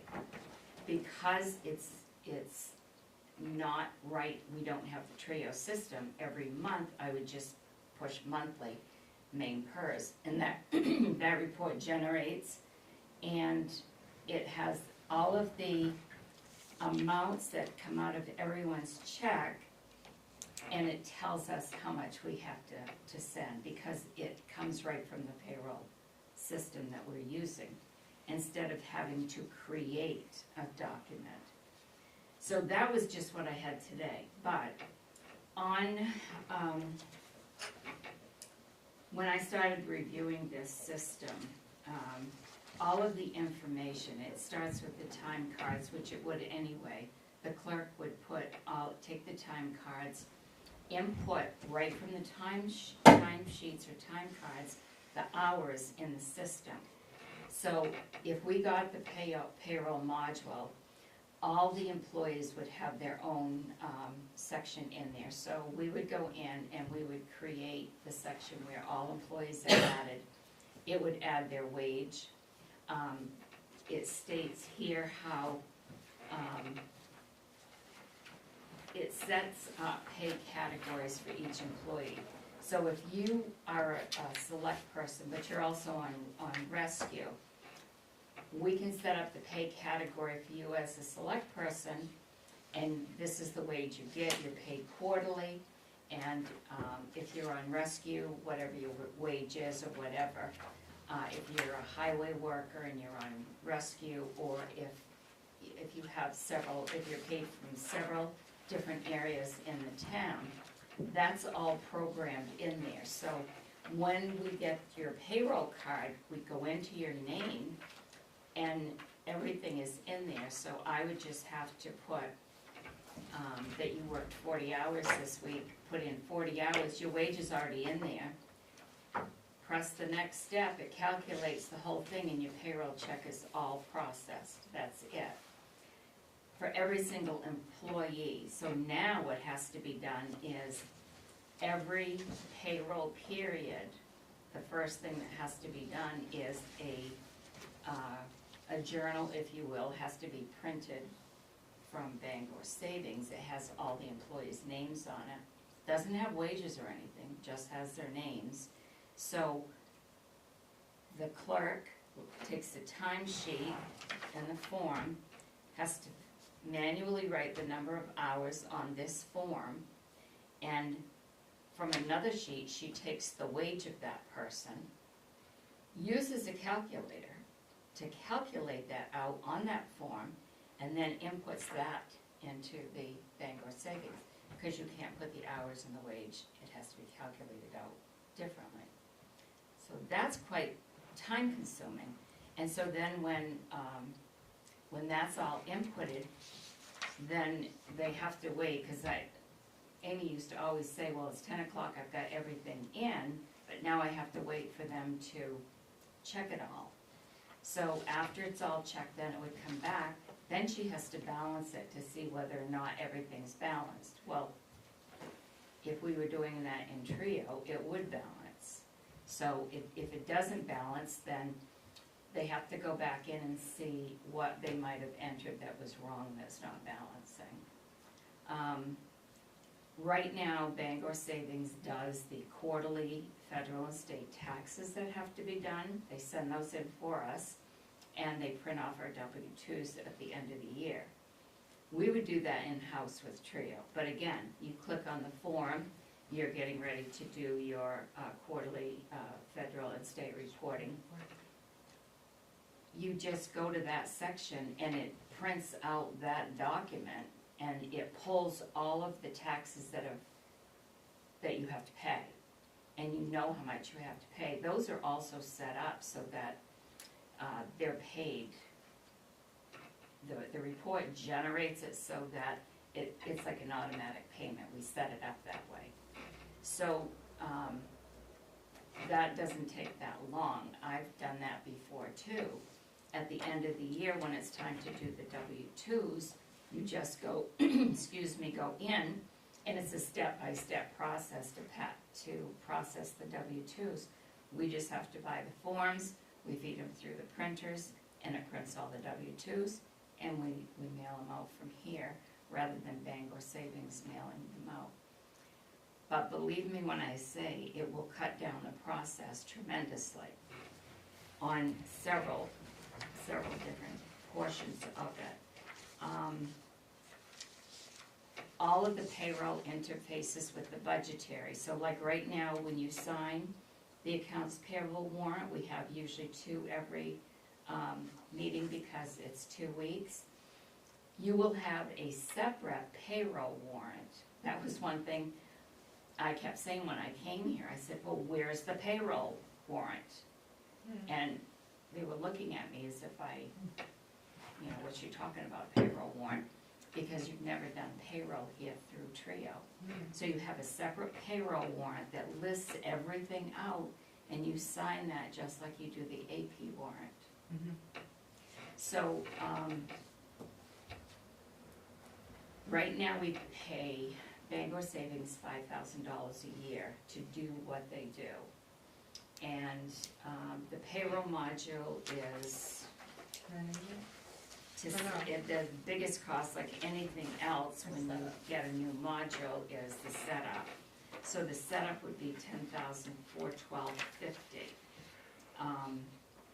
Because there's the license, the services for the various things. There is 8 hours of training, payroll conversion, payroll history, and the different setups. The annual, annual cost for the module that would add on to our Trio program is $962.50. That's a great deal. I would be looking at starting this, and I called Allison again today at Harris, and she must be on vacation because Jess is waiting for a call back from her too.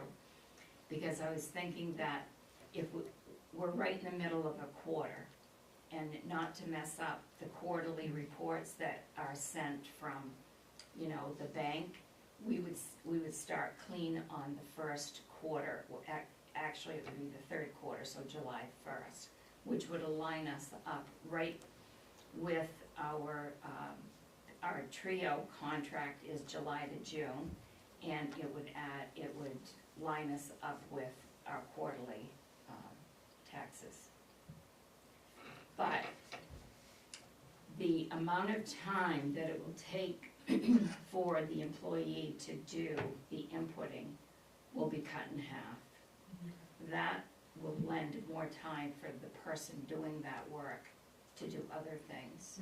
So it's a more efficient way to do payroll, and it's in-house. And if there are problems with payrolls or taxes or anything, that can be handled here by whoever is doing it. Now, we have to contact Bangor Savings. I'll make a motion that we purchase the Trio payroll module to process payroll in-house instead of outsourcing. I'll second it. And then, now that it's on the board. So, just for my own familiarity with Trio, for example, if there's like an update or we need to get like an update basically, would we have to repay these one time or would it fall into the next thing? Periodically, they do have updates to their systems, and there's no charges on that, they're just updated. Great. So our yearly is gonna be $962.50? That is going to be the annual cost for the payroll module. Right now, we have, we pay a licensing fee with Trio Harris for all of our municipal programs. It's right around $20,000 a year. So this would be adding the payroll module. We have the motor vehicle module, we have the budgetary module, we have the accounts payable module, we do have the sewer module, the codes. We have several modules so that we can do all these municipal functions. The tax module, they all interface with each other. And So what is our yearly fee gonna be? Do we know that? It would add, it's right around $20,000 Oh, okay. But then it would for add the the year. 900 to that. We're actually reducing yeah, the cost of doing payroll By by $5,000. $4,000, because Yeah. you gotta pay, Yes. you gotta pay the 9, and we'll get our money back in a little over 2 years, and then that savings kicks in. and then the, just so I'm aware, so we said we'd be starting this in Q3. So as far as the budget in, the rest of this fiscal year versus what we just approved, is there room in contracted service for this, or would we have to No, we wouldn't have to add anything to the budget because there's money in the budget to cover the cost of the setup. Yay. So this can come right from this year's budget. Great. We would have to pay this before July 1st anyway. Okay. So it actually works out pretty good for the timing of this. So that we have 10,400 $12. somewhere in the, In contract accounts. in contract, okay. Yeah. That's awesome. Admin, okay, that's good to know. And so this licensing fee here is the one-time fee, and then annually, it's included in that 20K? Yes, that $962.50 will be part, is that what you're asking? No, So the license, the first. Oh, Yes, licensing whatever our licensing fee is now, it will increase by that amount because Okay, it will have the payroll module in it. okay, And we did get an estimate from them on what the cost of that would be, and it would be a cost that included in the 9 in it. The 962. Yeah, so the annual going forward would be slightly less than Bangor? yeah. Because the license is an annual and the maintenance is annual. Yeah, Those, Yeah. the, no, the only thing that we would pay extra is the $962.50. Right. okay, so they're just having it as a one-time. Those are we all don't have to do- one-time we don't have setup to- yeah, fees okay. about that. Okay, So we never have to pay those again, Yeah. just that. Like when you buy QuickBooks. well, Yeah. well, that's what I mean, Yeah. you usually pay, a lot of these pay the licensing fee annually, and then you have a maintenance fee annually. Yeah, So that's good to know. And you've used this before, correct? I have, yes. Well, that's good because that should save us the $200 per hour if we need any additional training. Well, Oxford uses this program, so does Freiburg, so does Paris. And the girl that comes here and works for us on Friday, she actually processes payroll on Freiburg. She worked for me there. So she would be here on Fridays to help Christy set this up. And, I would be able to help her set it up. Allison did send us a brief video on the email so that you can go in and actually see how it works. Yeah, Yeah, when I saw the $200 per hour, it went kind of woo. Well, that's There's what some they charge initial for stuff. everything. They've always had a very expensive, training, Yeah. but they're not really used a lot. You're just To jealous. do That's The what we idea do. of streamlining and creating more productivity is huge. It also creates morale, It that kind of does. stuff. So the benefits, and it's financially prudent to do it. Mhm. So I think we're ready to vote, don't you? And I think also, if I, read between the lines, I usually like a third party to go out to, but Bangor Savings is not it because of the archaic way that we had to prepare to put it in there. Mhm. So I like this is very similar to a third party. You just enter it and push the button and you're there. And we But- get oversight too, which is nice. We have oversight, and I think what I'm also hearing is, this creates a new process of Yes. how we do things. Mhm. And I think that's very important as we're reviewing everything and setting everything up, that's just as important as getting this. And then what the future brings, and that this gets us to where I think we wanna be. Okay, So I'm Are we ready to vote? All those in favor? Thank you. Fabulous. All right, 10H, discussion and action to designate 2 AvCog General Assembly members. One is required to be an elected official and the other can be anyone who wants to volunteer. Where's Jim when you need him? Oh, somewhere. So who's on it now? or- So right now, last year at this time, Frank and, no, and who? I'm Butch. Birch. They were appointed by your board to be Frank as the elected official and Birch as the volunteer. And he left. That information was never communicated to MMA. Oh, The last people they show as being the appointed people was Loretta and who was the? Kristen Mason. yikes. So I called, We've never asked to go anywhere. Yeah, I wondered, yeah. They didn't know you. so this came about from the emails that both Jess and I received about their annual meeting. And it's in the AvCog's bylaws that members get to appoint an elected official and a volunteer. And so that's how I got the information back from AvCog. So I did send in to them the ballot sheet for the officers, and I wrote you an email and told you that because when we got those emails and figured out what was going on, it was to vote the elected officers in. Well, there was only one municipal official from, actually they were all town managers for 4 different positions.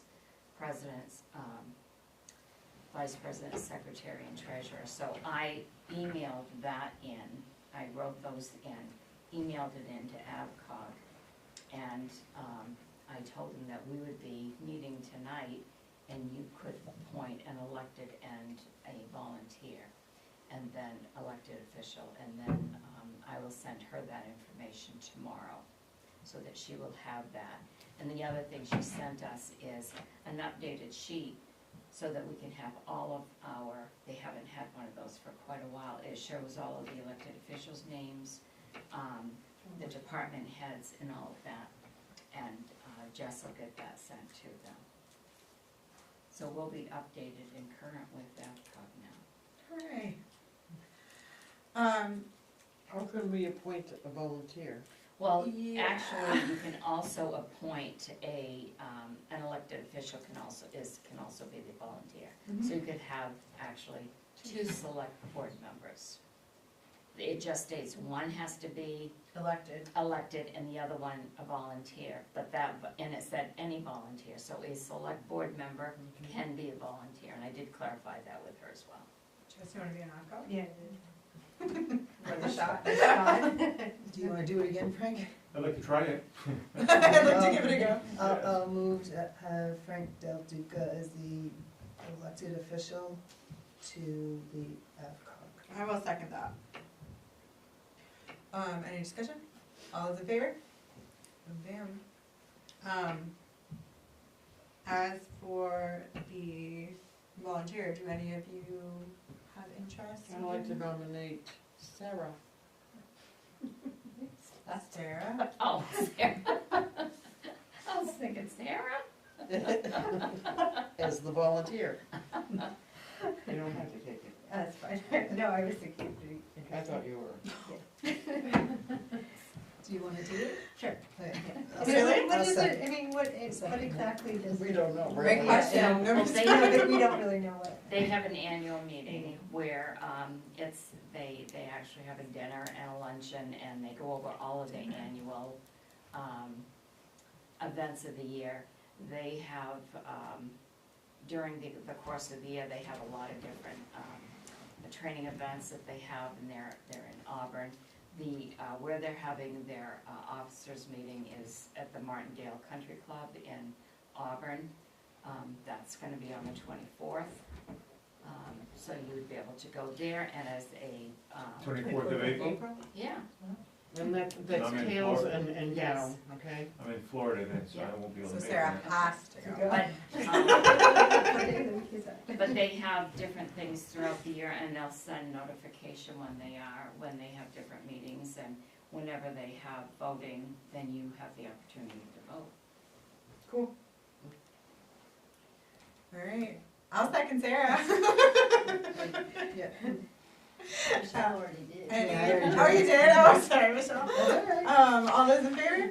Thanks, Sarah. Okay. 10I, discussion and action to change propane vendors and approve a fixed price bid. No. This is out of line, something's out of line here. Yeah, this is Casala. Yeah, so I I guess we gotta, And it gave the community energy piece? I is the propane Yeah. vendor. That's what I'm trying to- It was on the table, right? Okay, that was on the table. Yes, I put it on the table. I feel like I read it. I just don't know what I did. I know, That's so, all. okay. I'm glad we all did that at the same time. Every single one of us. What is this? You want me to explain? Yeah, I do.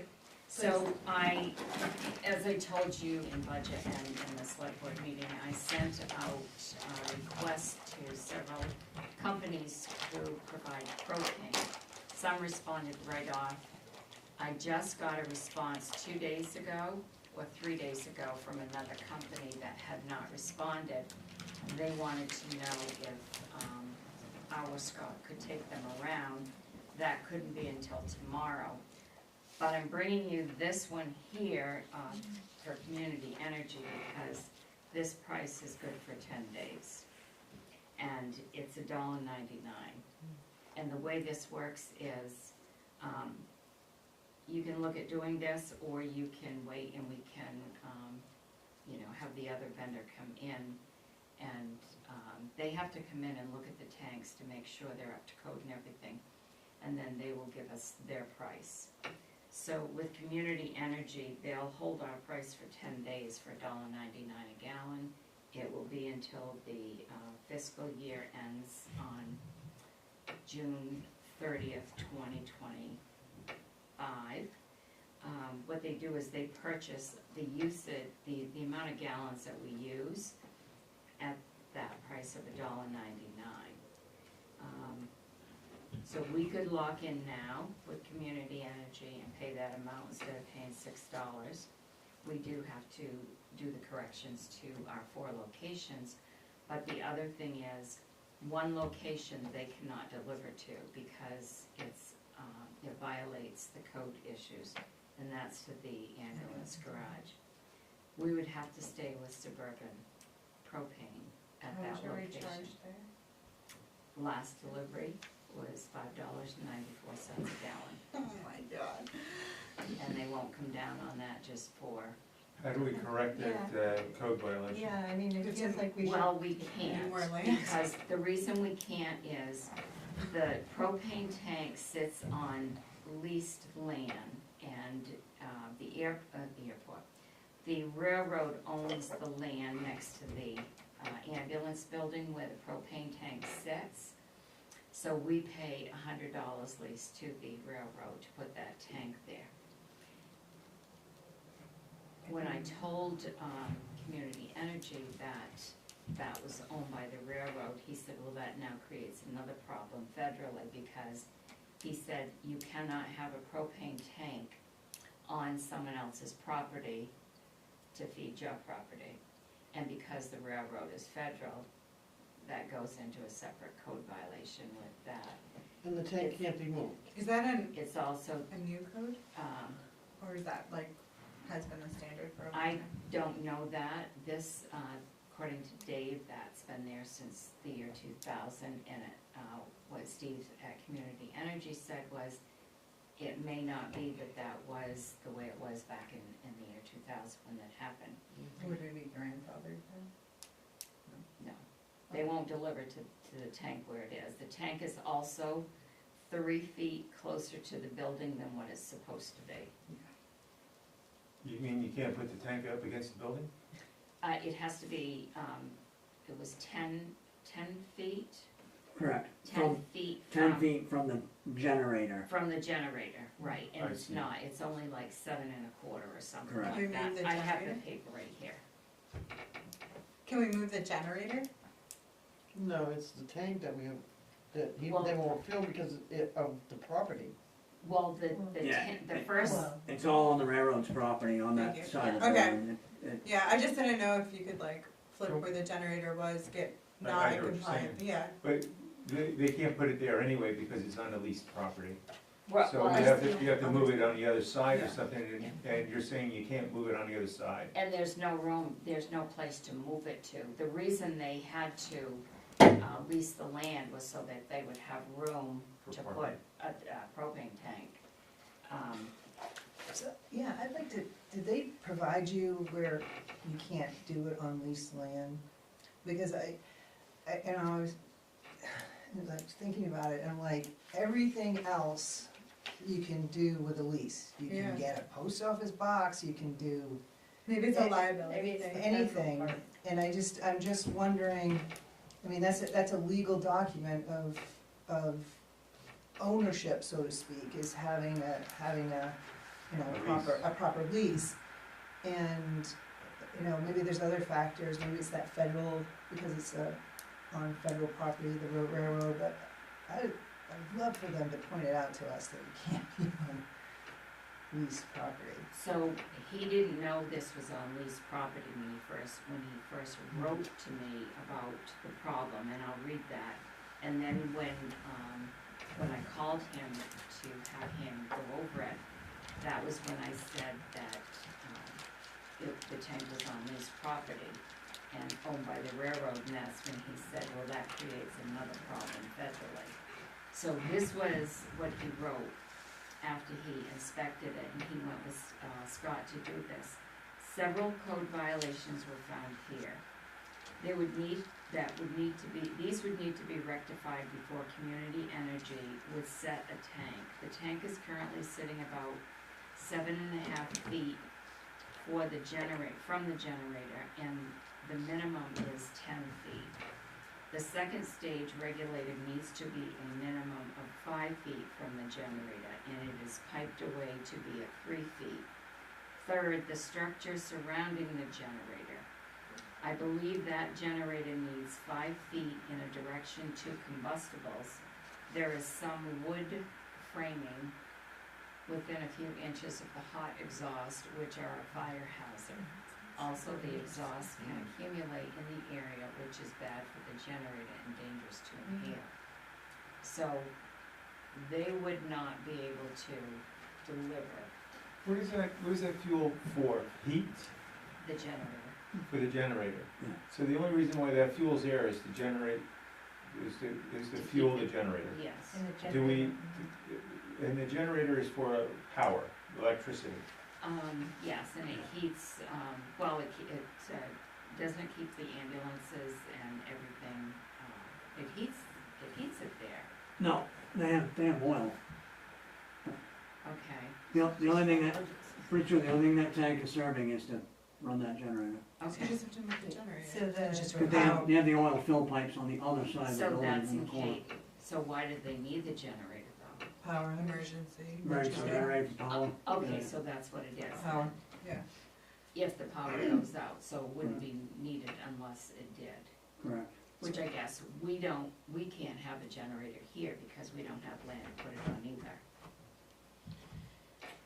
So, how often, I'm just curious about it, how often does that generator turn on if needed? It runs through a self-test every week. Tuesday and Yeah. Yeah, but I mean, does power go out over there often? Yeah. I mean, I guess they have to have a generator, and it's not like they, yeah. You gotta, Put the generator in the back. And there's no other I don't know that. property that we can put it on that building, around that building? I mean, Get paid. we I'm could do I'm something. not totally familiar with the If we parcel, how figure much something land, out, heck, you know, then- like out behind the building. Right, that's what I was thinking out behind it. But right I now, know, in the back of That's that not here. drops off. Yeah. I'm sure where the property line is then. But Yeah. meanwhile, did they? it doesn't use that much propane. No, I would it assume. doesn't. Did they give any kind of options, other than they can't do it? I mean, No, if Yeah, we can, mitigation. if we can move it to where they're saying it needs to be moved, then yes, they can do it. But according to Dave, there's no place to move it to he'd have to go back to the railroad and ask to be able to move it. They agreed to the lease, putting the propane tank where it is. So I asked him if he could go back to the railroad and ask if we can move the generator so it's in compliance. And he can do that to see if they, How far is that, 3 feet?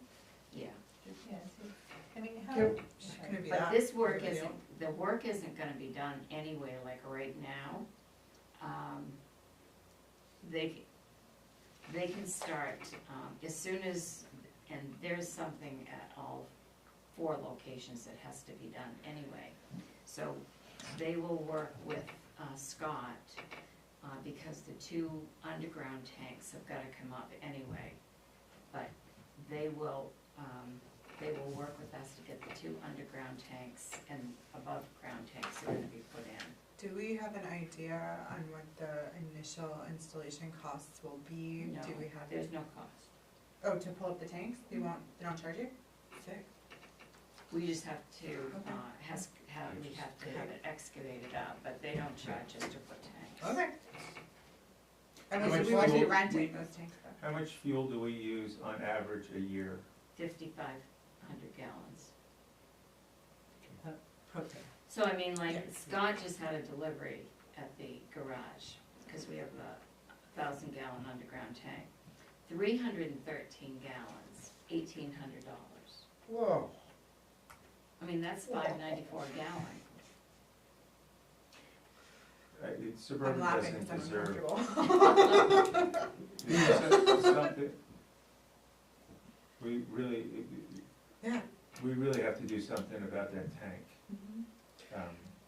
Is it possible to ask the railroad company to purchase that piece of property that we're leasing? You can't because of the setback from the railroad, I would think. Because of the what? The setbacks from the railroad, they need to have like a I specific didn't width, think the don't railroad they? was like, oh, yes. Yeah, it's very I close. mean, that might be I'll part of the get the issue too, is contact having information and I'll Yeah. make I the think calls to find out what we in need the- to do Well, to That was my see thought. if we can get that. Behind the building, that's Pug's son's property. She has 2 parcels. There's one to the right and then there's one behind it. And there's like a little offshoot that's in the back that you would square her property and move. And I talked to Scott about this last year when we were talking about the ambulance garage, cause I was like, you know, if all they need is a bigger bay, like what can we do in the location we're at? And I was like, Scott, like what are you doing with this property? And he's like, oh, I'd be happy to. He said he was actually in initial talks with Scott Holt years ago, and it just fell off the map, but he's not against, Yeah. like, working with us if we want to work with Yeah, him. I mean, it seems like it's not, just also we should make sure it's safe for all. Yeah, It was like, I mean, propane's it's not all, like, and it, also I had heard that they were using it for storage and they weren't interested in changing anything up, so it doesn't, No, there's Per- two properties, right? There's the one here, I was But just looking at. it doesn't prevent to have talks anyway Yeah. with them, and I think also in the meantime, it's one tank, and it doesn't use very much propane right now. It doesn't. And I could see going forward with the other 3 or 4, with community energy right now, and then we work on this situation. Yeah. And then maybe we can have that one come over. What this'll do is, and I've already put Suburban on written notice after they still delivered, after I gave verbal notice. No more deliveries, and first take us off automatic and no more deliveries. So I would be able to officially cut ties with them now, and the tanks are all full. And it's not as if we're going into the really cold season, we're going into mild season, so the usage is not going to be at a high rate right now for the propane. So, Suburban will give us, we will have to pay them, they'll drain the tanks. We are going to have to pay them $1 for every gallon they take out. What? So that That adds on seems- to our that seems. cost. They've already overcharged us Yes, I like know. 75%. Yeah, And but we're gonna have, you gave them a verbal and they delivered anyway, that's. well, that it's sounds because like- it was on automatic and the ticket just got generated and, you know, it was lost in the shuffle that way, so. Cranking up the heat and having us I fun think I party would at just the like to be able public. to, you know, cut And the we have to pay ties for them here. to take it back, that they Um, overcharged us on. Okay, that makes sense, yeah. So we'll get some back, but it's really gonna be like paying $7 a gallon, Oh my goodness gracious. so, but we'll at least get a I credit suppose back. stop, and then Yeah, at one least it's gonna- ninety-nine, It's yeah. gonna stop, right, at least we've Okay, identified it. so, and doing something about it. the action, we didn't do anything, did we? Oh my No. gosh. I would like to make the motion that we change propane vendors and approve the fixed price bid for community energy at $199 for, Excluding the tank at the, excluding the tank at the rescue, Well, I wouldn't exclude the tank yet, I would, unless we can I would say for all of them, we just have to make sure that we get it in compliance. rectify the situation to make everything compliant so that we can get a tank there so they can fill, Okay. okay. okay? I second that. Any more discussion? I don't think we need to. All in favor? Great. Look at us making the town money, you guys. Well, thanks to Sharon. Cancel the appointment tomorrow. Yes, yeah. Cancel the. You're free, Jeremy okay. sent an email tonight, I can call in the morning. yes, I'll sign that phone. 10J, discussion and action to approve Casella's proposal for services for a one-year term commencing July 1st, 2024. I guess I'll make the, yeah, go ahead. I was gonna make a motion that we approve Casella's proposal for services for a one-year term. I will second that motion. Okay. So these are the numbers we put in the proposed budget, Yes, so, yeah. and I sent an email to both Loretta and Brenda Gross at Hanover. And Brenda's meeting is next week, and so is Loretta's. So they'll bring this to their board for approval. And then these prices would become effective July 1st of 2024. Okay. I have a question about, like, the zero sort recycling. Do we get any money back for the materials that are recycled? Yes, Okay. it's a formula. Yes. ACR. Okay, so when it, like, cause it's so much more than, the salt, like, Just throwing it away. Right, so there's got, like, I just was wondering, like, I mean, I am a big recycler, so this is hurting me that it would cost so much, but like, are we getting any money back? There's a or- rebate split on the next Right. page. Oh, okay. It breaks down the formula. Yeah, if you wanna explain it better than I can, sure. They'll calculate it out on the billing. Yeah, but the simple answer is, whatever the recyclables are selling for, they split that profit between the, that's what that ACR formula, Yeah, If, between all of their companies. I like how they Between based all on of their, Where do the recyclables go now? Not China. Oh, the recyclables, okay. yeah, Casella has their own facility that they process and then, Wait, what does the ACR stand for? ACR is average commodity revenue. All right, that's above there, sorry. It's okay. I stared at this page for a long time before I got it. I was like, I think they gave you like a high and a low, projected Yeah. high and a low. yeah. they actually use the terminology based on today's market versus based on a better market, which is Yeah. kind of funny. Yeah, Not just like others. the recycling market isn't as good as it used to be. Well, I think China No, stopped it's taking not. containers. Yeah. That was like a big issue. I read about that in something. I mean, that curiosity. So like the $97 currently we're paying 92. The 120 currently we're paying 110, and the 125 is currently 115. And the roll-off, the haul rate is $490, and right now we're paying $475. So Really not that's that bad. that's what the increase is July 1st. It's not as bad as I was expecting it to be, that's for sure. Anybody have any other questions, or are we ready to vote? All those in favor? All right. Next up, we are going into lodging and victualers. So, 10K, action to approve lodging house and victualers application for the Coverdale House located at 11 Vernon Street. So move. Second? Any comment? What is this? No, I didn't know what it was. Coverdale House. I think it's the pretty orange house on Vernon Street, on the left-hand side, I think. Oh, okay. So So are they, it's like a B, is it like a B and that's B what I or? was just gonna ask. I think so. Is it a B and B? I believe it is. Okay. I'm basing it off of what they've been on the list, on all the ones I know of. We've got a file on them. And when I sent out the applications, right on, it says if there's anything current, if this information is not current, please make necessary changes. And they came back with what we indicated they've been all the way along, so. I haven't been in there personally to see it, but I'm assuming that they're B and B and they do a little breakfast thing or lunch for their B and B people. And why isn't a grease trap applicable? Is there a reason for that? Just that it was like a continental breakfast. Yeah, I don't think they're doing cookings and things there, is my understanding. But I always thought when victualers meant like you had to pay, like it wasn't part of like the cost of a room. Like it wasn't included in the cost of a room, it was like something where you had to exchange cash for a good at that exact moment. Am I wrong about that?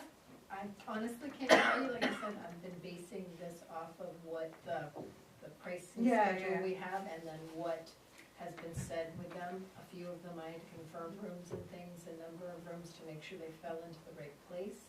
This was not one that came up where I asked that question at this point. I sent it out saying, this is what we've had all the way along with you. And they did not disagree with it and came back with the fee for what we had always been charging them.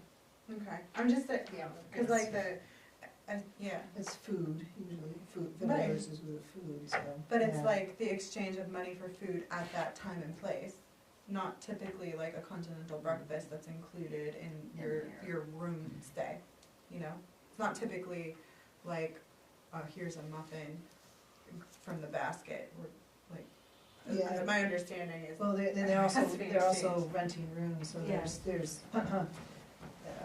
so I think that's where the two come in. They're two separate services, even though they're billed for one. Oh, like it's an add-on to their room charge? Or it could be included, but there's two services within probably one. Wait, It's the old yellow house on Yeah, that's what I thought, the pretty one, right? Yeah, yeah. I saw the inside of that I house. don't know. But it's just like, Live on the other side, right? the, yeah, it's, you got Gary York's old house and it's the next house up, before you get to Pat Early's old place, right? Yeah. Yeah, orange and purple. So it's on the right or the left? When you go down, it's on the right. On the right, so that would be, Jet Brooks's old house? No, no, no, Before not that. that far out. Yeah. Before that. No, it's on Like the the third south house in. side. Yeah. Third house like up the on third Vernon. house. Yep. Alright, well, I think we're ready But to they're vote. just, yeah, if the CEO didn't flag it as something weird, then I guess we're ready to vote. All those in favor? Okay. Next up is action to approve the victualler's application for Circle K located at 211 Mayville Road. So moved. A second. Any, Alright, fourth, whatever. any comment? All those in favor? Okay.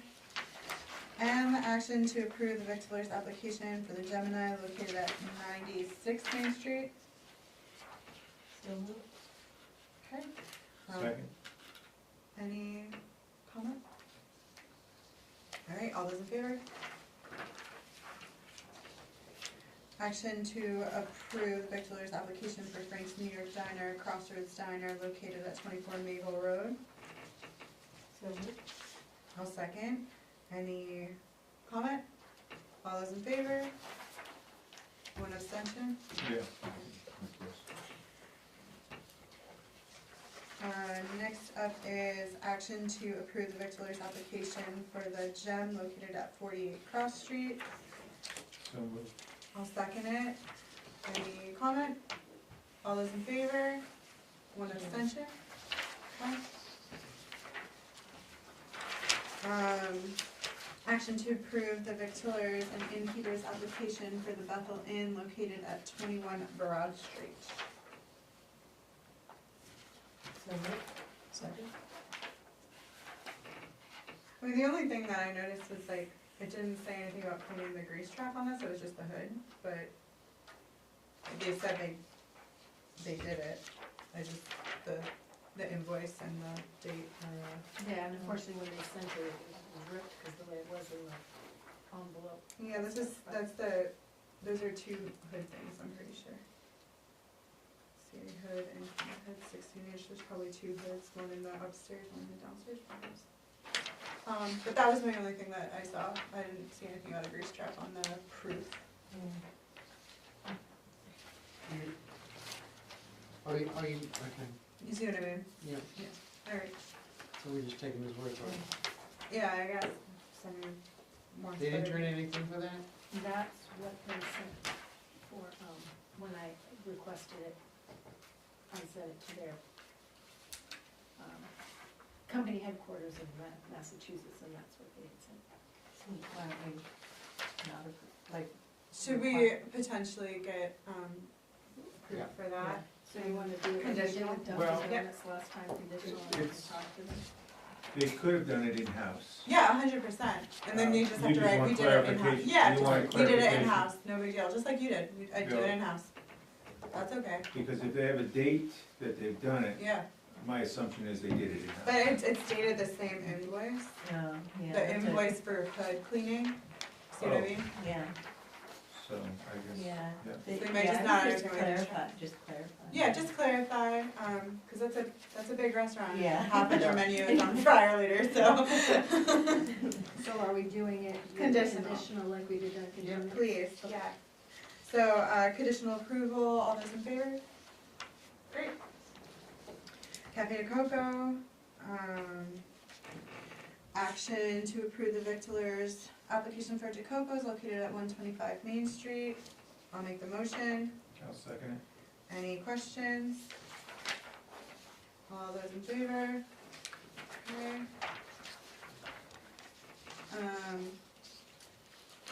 Action to approve victuallers application for watershed wood-fired kitchen located at 11 Philbrook. I'll make that motion. Second. Any questions? All They those- have 44, they have seating for 44 there? Cause the porch. I think part of it is external. Yeah, it's the porch. it. And how did they ever, never mind. How they what? No, I'm not gonna ask. Okay, good job, Frank.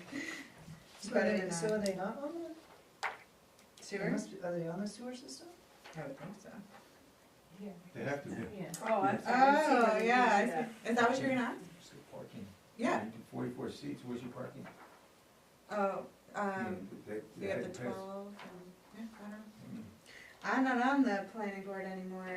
That's not my problem. I think they might have gotten permission to park at the Brooks Brothers, not that side, but the other side. I thought they They were have just parking on one side of their building. They do, and then 12 on Main Street technically. Yeah, I was gonna say, I thought they had, people had to park on Main Street. Yeah. In the, That was listed on their application, I do remember that. in the site walk, it was, that they had an agreement with Roger to use the lower after hours. Doesn't seem 44 fit. Well, anyways, all those in favor? Here we go. Action to approve victuallers application for River Lanes located at 32 Cross Street.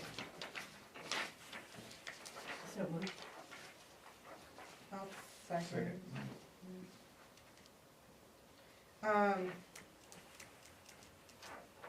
Okay. Any questions? All those in favor? Alright, warrants, action to approve accounts payable warrant 2024-41 in the amount. I think we have clerks to We have do. something. Oh, I'm so sorry, election clerk. You can't do my last one. Go ahead, Jess. No, I just You had a wanna few go? more people who had expressed interest when I went through them. these three responded back, and it also balances out my Republicans and my Democrats, and gives me a good number of some people can't come, especially with the June election.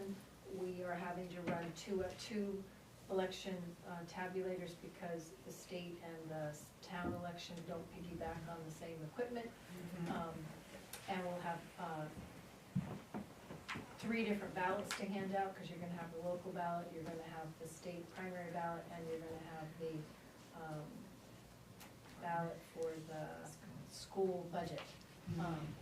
And then, of course, November, I'm expecting to be a heavy turnout, and we will keep both election DS 200s for the November ballot, again, to make sure we have good flow through. So, oh, go ahead. So I said the big thing was to balance out my Republicans and Democrats. So. After you make the motion. Okay, I would make the motion that we approve the election clerks for the 2024 elections, Karen Douglas, Andrew Shackett, and Donna Whitney. With the additions? Yep. Yes, because we approved. I did say that, right? Yeah. Okay. Because we approved a crew before the primary. And I have to do it in the odd years. Yeah. So what does that give you in total? I think in total, it gives me a dozen, which is a little bit more than we've had in the past, but again, when I set up, and it will make it so nobody has to be there all day like a lot of our people will do a 16-hour day. And this way, I'll be able to cycle things through. I'm gonna do, I'm still working on the schedule, but instead of doing like 2 8-hour shifts, we might do them in 4-hour shifts, so that people can come and go, and it won't be as tiring. 'Cause like I said, I expect this election will be more than the primary, and then of course the November election I expect to be a very heavy flow through. And especially in November, it will give me people that I can set to help guide people through the system. And we can make sure we have someone in each one of the tabulator machines to make sure people are comfortable putting their ballots through. I'm planning to have 3 people at the incoming voter list table, because we have people on the incoming voter list, plus those who will keep track of the ballots being handed out. Because again, especially this June one, we're gonna have 3 separate ballots that will be getting handed out to people, because our town ballot will be separate. We can't put the town on the state ballot, and we can't have the state and the town ballots on the same tabulating machine under state rules. This gives you a balance, 6 and 6, Republicans, Democrats. Yes. Okay. And these didn't come from either of the parties? No, these were individuals They're who coming from- expressed Through interest. you, okay, great. I had a few more than Great. this. I had sent emails out. These 3 individuals came back. 2 of them were Republican, 1 is a Democrat, and so, like I said, that pretty much balances out so that I can have about the same number of Republicans and Democrats there at any given time during the day. And then if Is that a people requirement? can't, Just out of curiosity. not necessarily a requirement, but they do Best encourage practice. that They you have encourage, yeah. balance Yeah. between, So people don't especially. feel intimidation.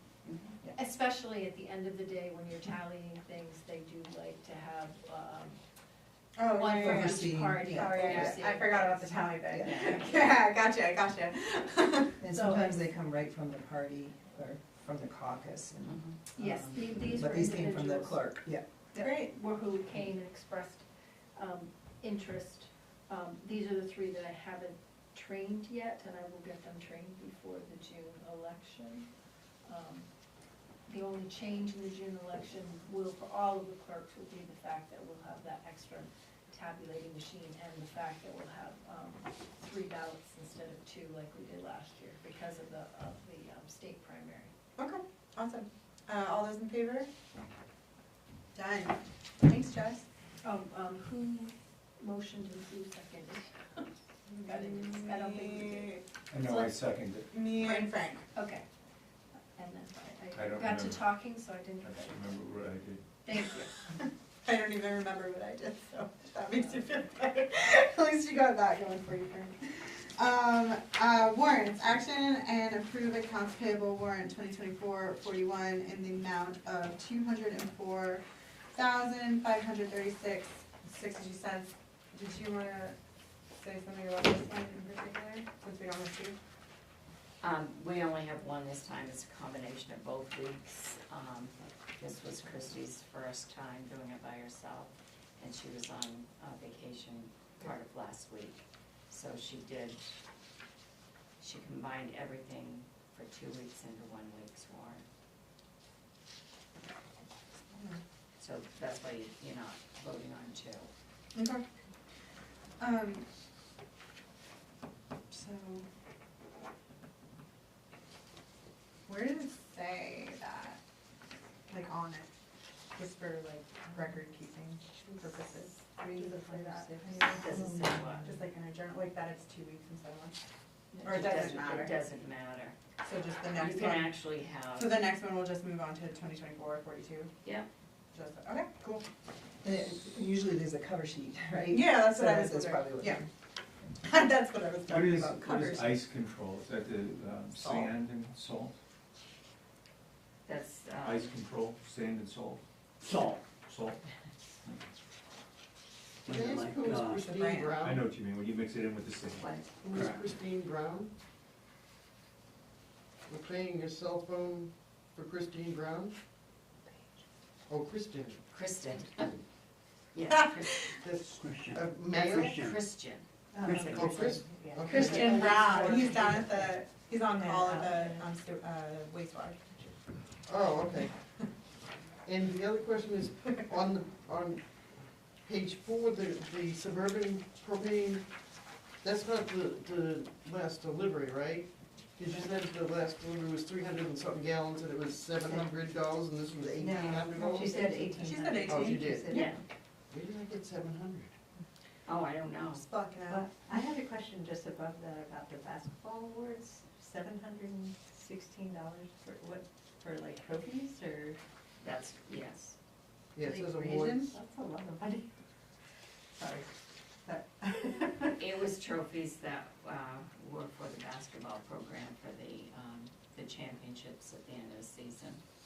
Trophies are very expensive. Wait, it's very expensive. I mean, like I'd Oh, rather see trophies, yeah, that very kind good. of money being to do some sort of programming rather than a trophy. I don't know. It's just sorry. Sarah, I'm with you. I don't like parades, I don't like fireworks, I don't like trophies.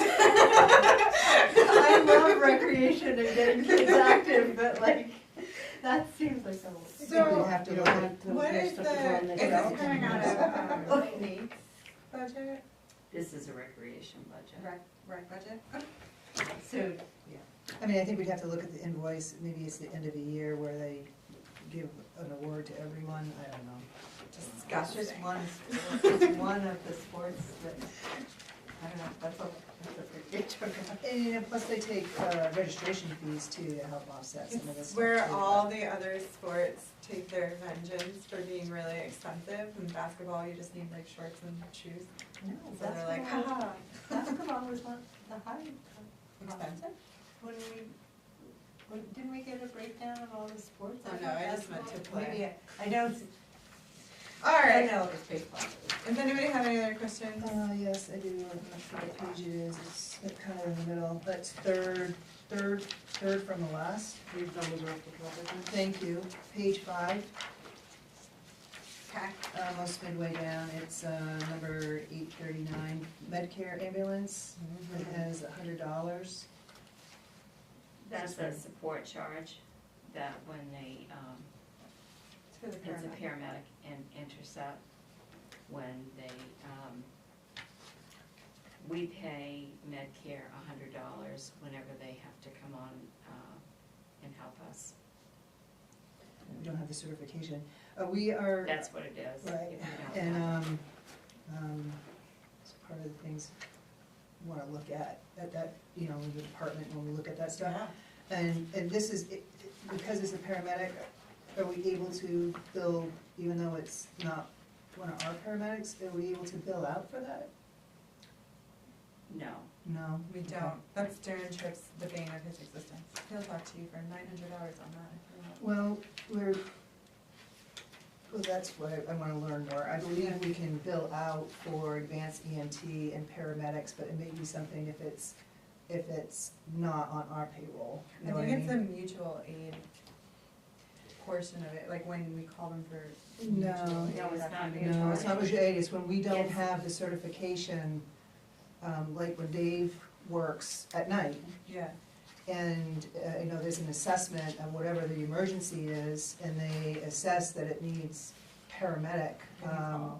So then they call and literally, you know, pace either take, well, they don't usually take the patient, they usually jump out of the car and get into the ambulance, somewhere along the line. But I guess I need to learn more, because I thought if you have an advanced EMT or paramedic, that you can bill out for that. And then also having those certifications in the membership, we don't have to do that pass off type of a thing. But I was thinking that's what it was, so thanks for letting me know. I have a breakdown somewhere in my files of how many times that happened last year, if you wanna look at it too. Dave should be able to provide us with that information, and I think he has provided that information, how many times that we've had to use that service. But that's basically what it is. If we don't have someone with the certification that is needed, then we call Medcare and they send someone over and we pay them $100. And it looks like from this that it did go up, cause on the document that I had gotten with, how much we paid, it was listed as $75. For that? Yeah. No, they're $100 charges. I'm gonna give you a document. Okay, maybe it's something else. All those charges are going up. Yeah, that's what I figured, I figured. Okay, I'm sorry, anybody else? All those in favor? Ooh. I don't have noted who. I'll make a motion. A second. All those in favor? Thank you. And I did listen to it. Okay. Oh, right, I just have, I understand. Select board items. So the only thing that I had on this one, I kind of previewed it with you, but the letter from the select board for the warrant that Jess had asked me for, I just wanted to chat with you guys about that and make sure we had one clear and, just a message from all of us instead of just me. So it's the warrant or the annual report? Annual report. Report, yeah, I'm sorry. You can tell I'm getting hungry. I believe it's usually run maybe half a page to a page for any of all the department heads and everyone that I've asked for. I just need to have it, before the 6th to insert it, because I need to get the town reports to the printers by the 6th. I'd like to have it a bit before that, because I need to get it inserted into the report and get everything formatted a bit before I get it off to the printers. Okay, so if we can figure out, like, topics to hit, I can draft it and bring it to the next meeting and we can do an edit through? Okay. Yeah. What are our topics, police, obviously? Welcome them to give their thoughts and comments at the public comment period, you know. Bring it. Yeah. I do not wanna say bring it.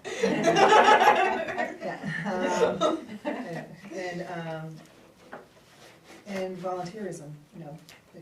All the open seats. Yeah, we want them, you know, to be involved and, you know, look on the website or the open seats or whatever, you know. If they're interested in participating, we want to hear.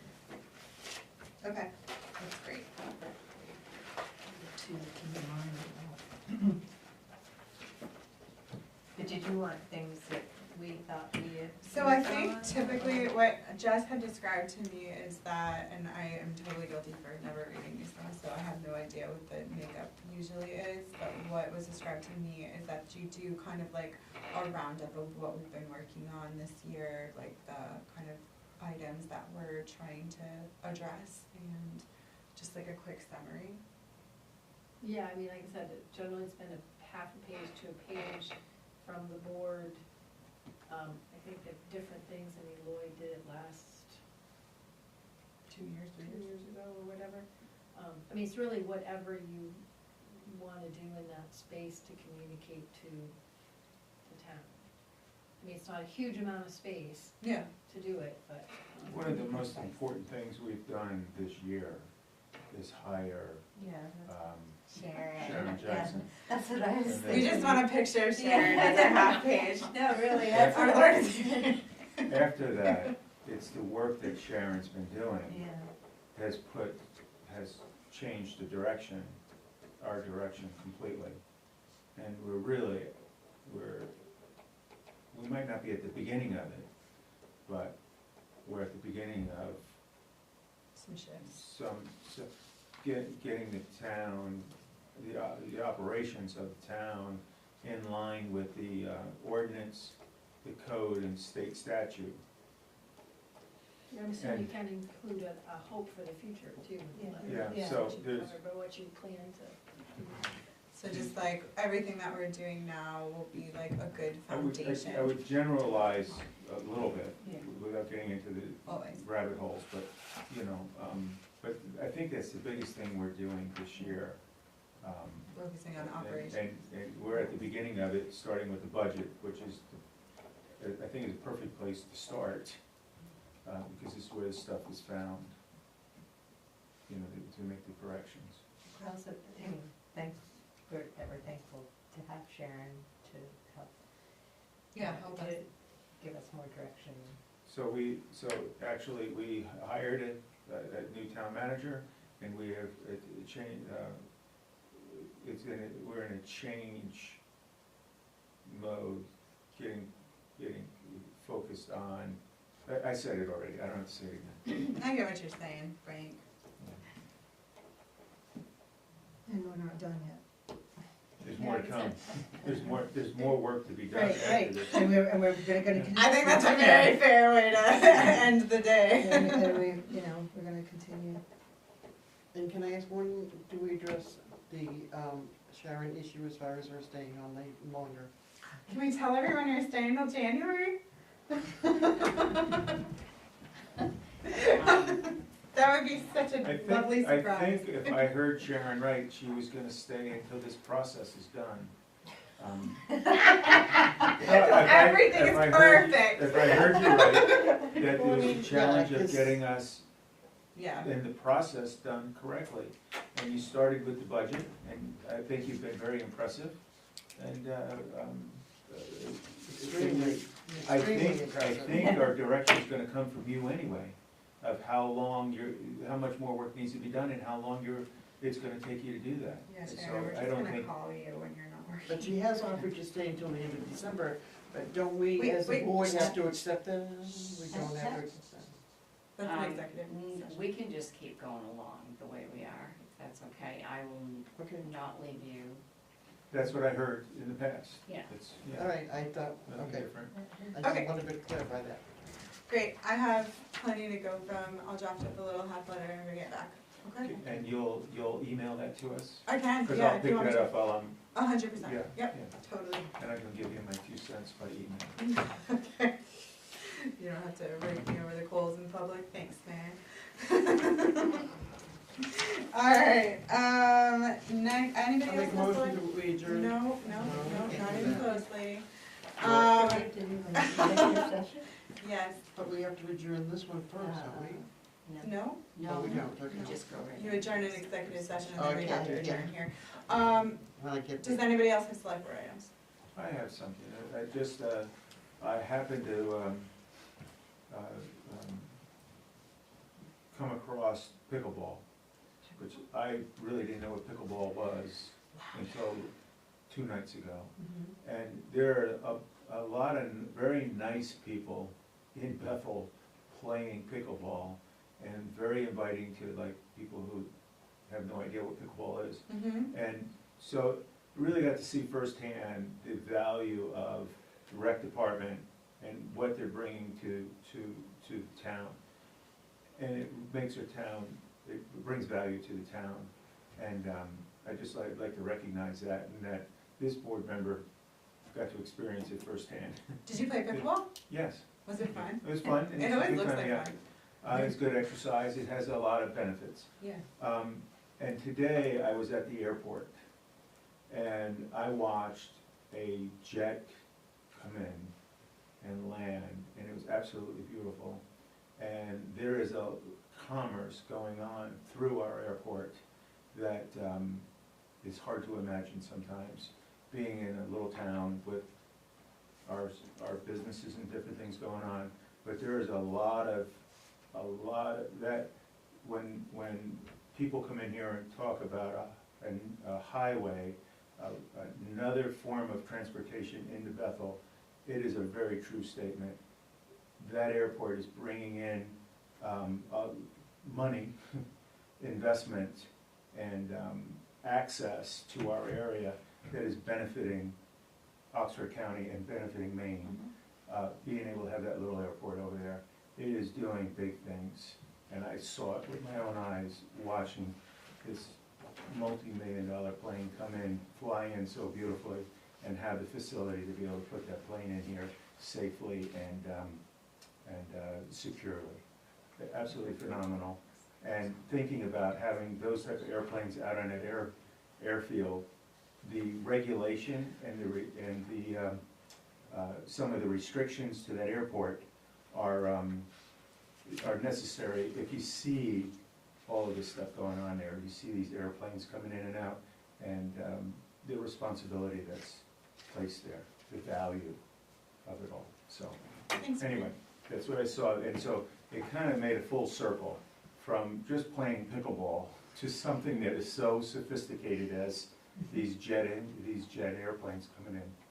So it was just eye-opening. That's my comment. Great. Anybody else? Okay. I would make the motion to enter an executive session to discuss the acquisition of real property pursuant to 1 MRS section 4056C, 848. This is over. A second. Yes. And you're seconding, Yeah. All in favor? nice, Scott. Steve. Thank you. Bye, Scott. If you want, we can stay right here and you could just turn the camera. Oh, yeah, let's do Yeah, I'm that. gonna turn the camera Let's off. do that. Yes, please.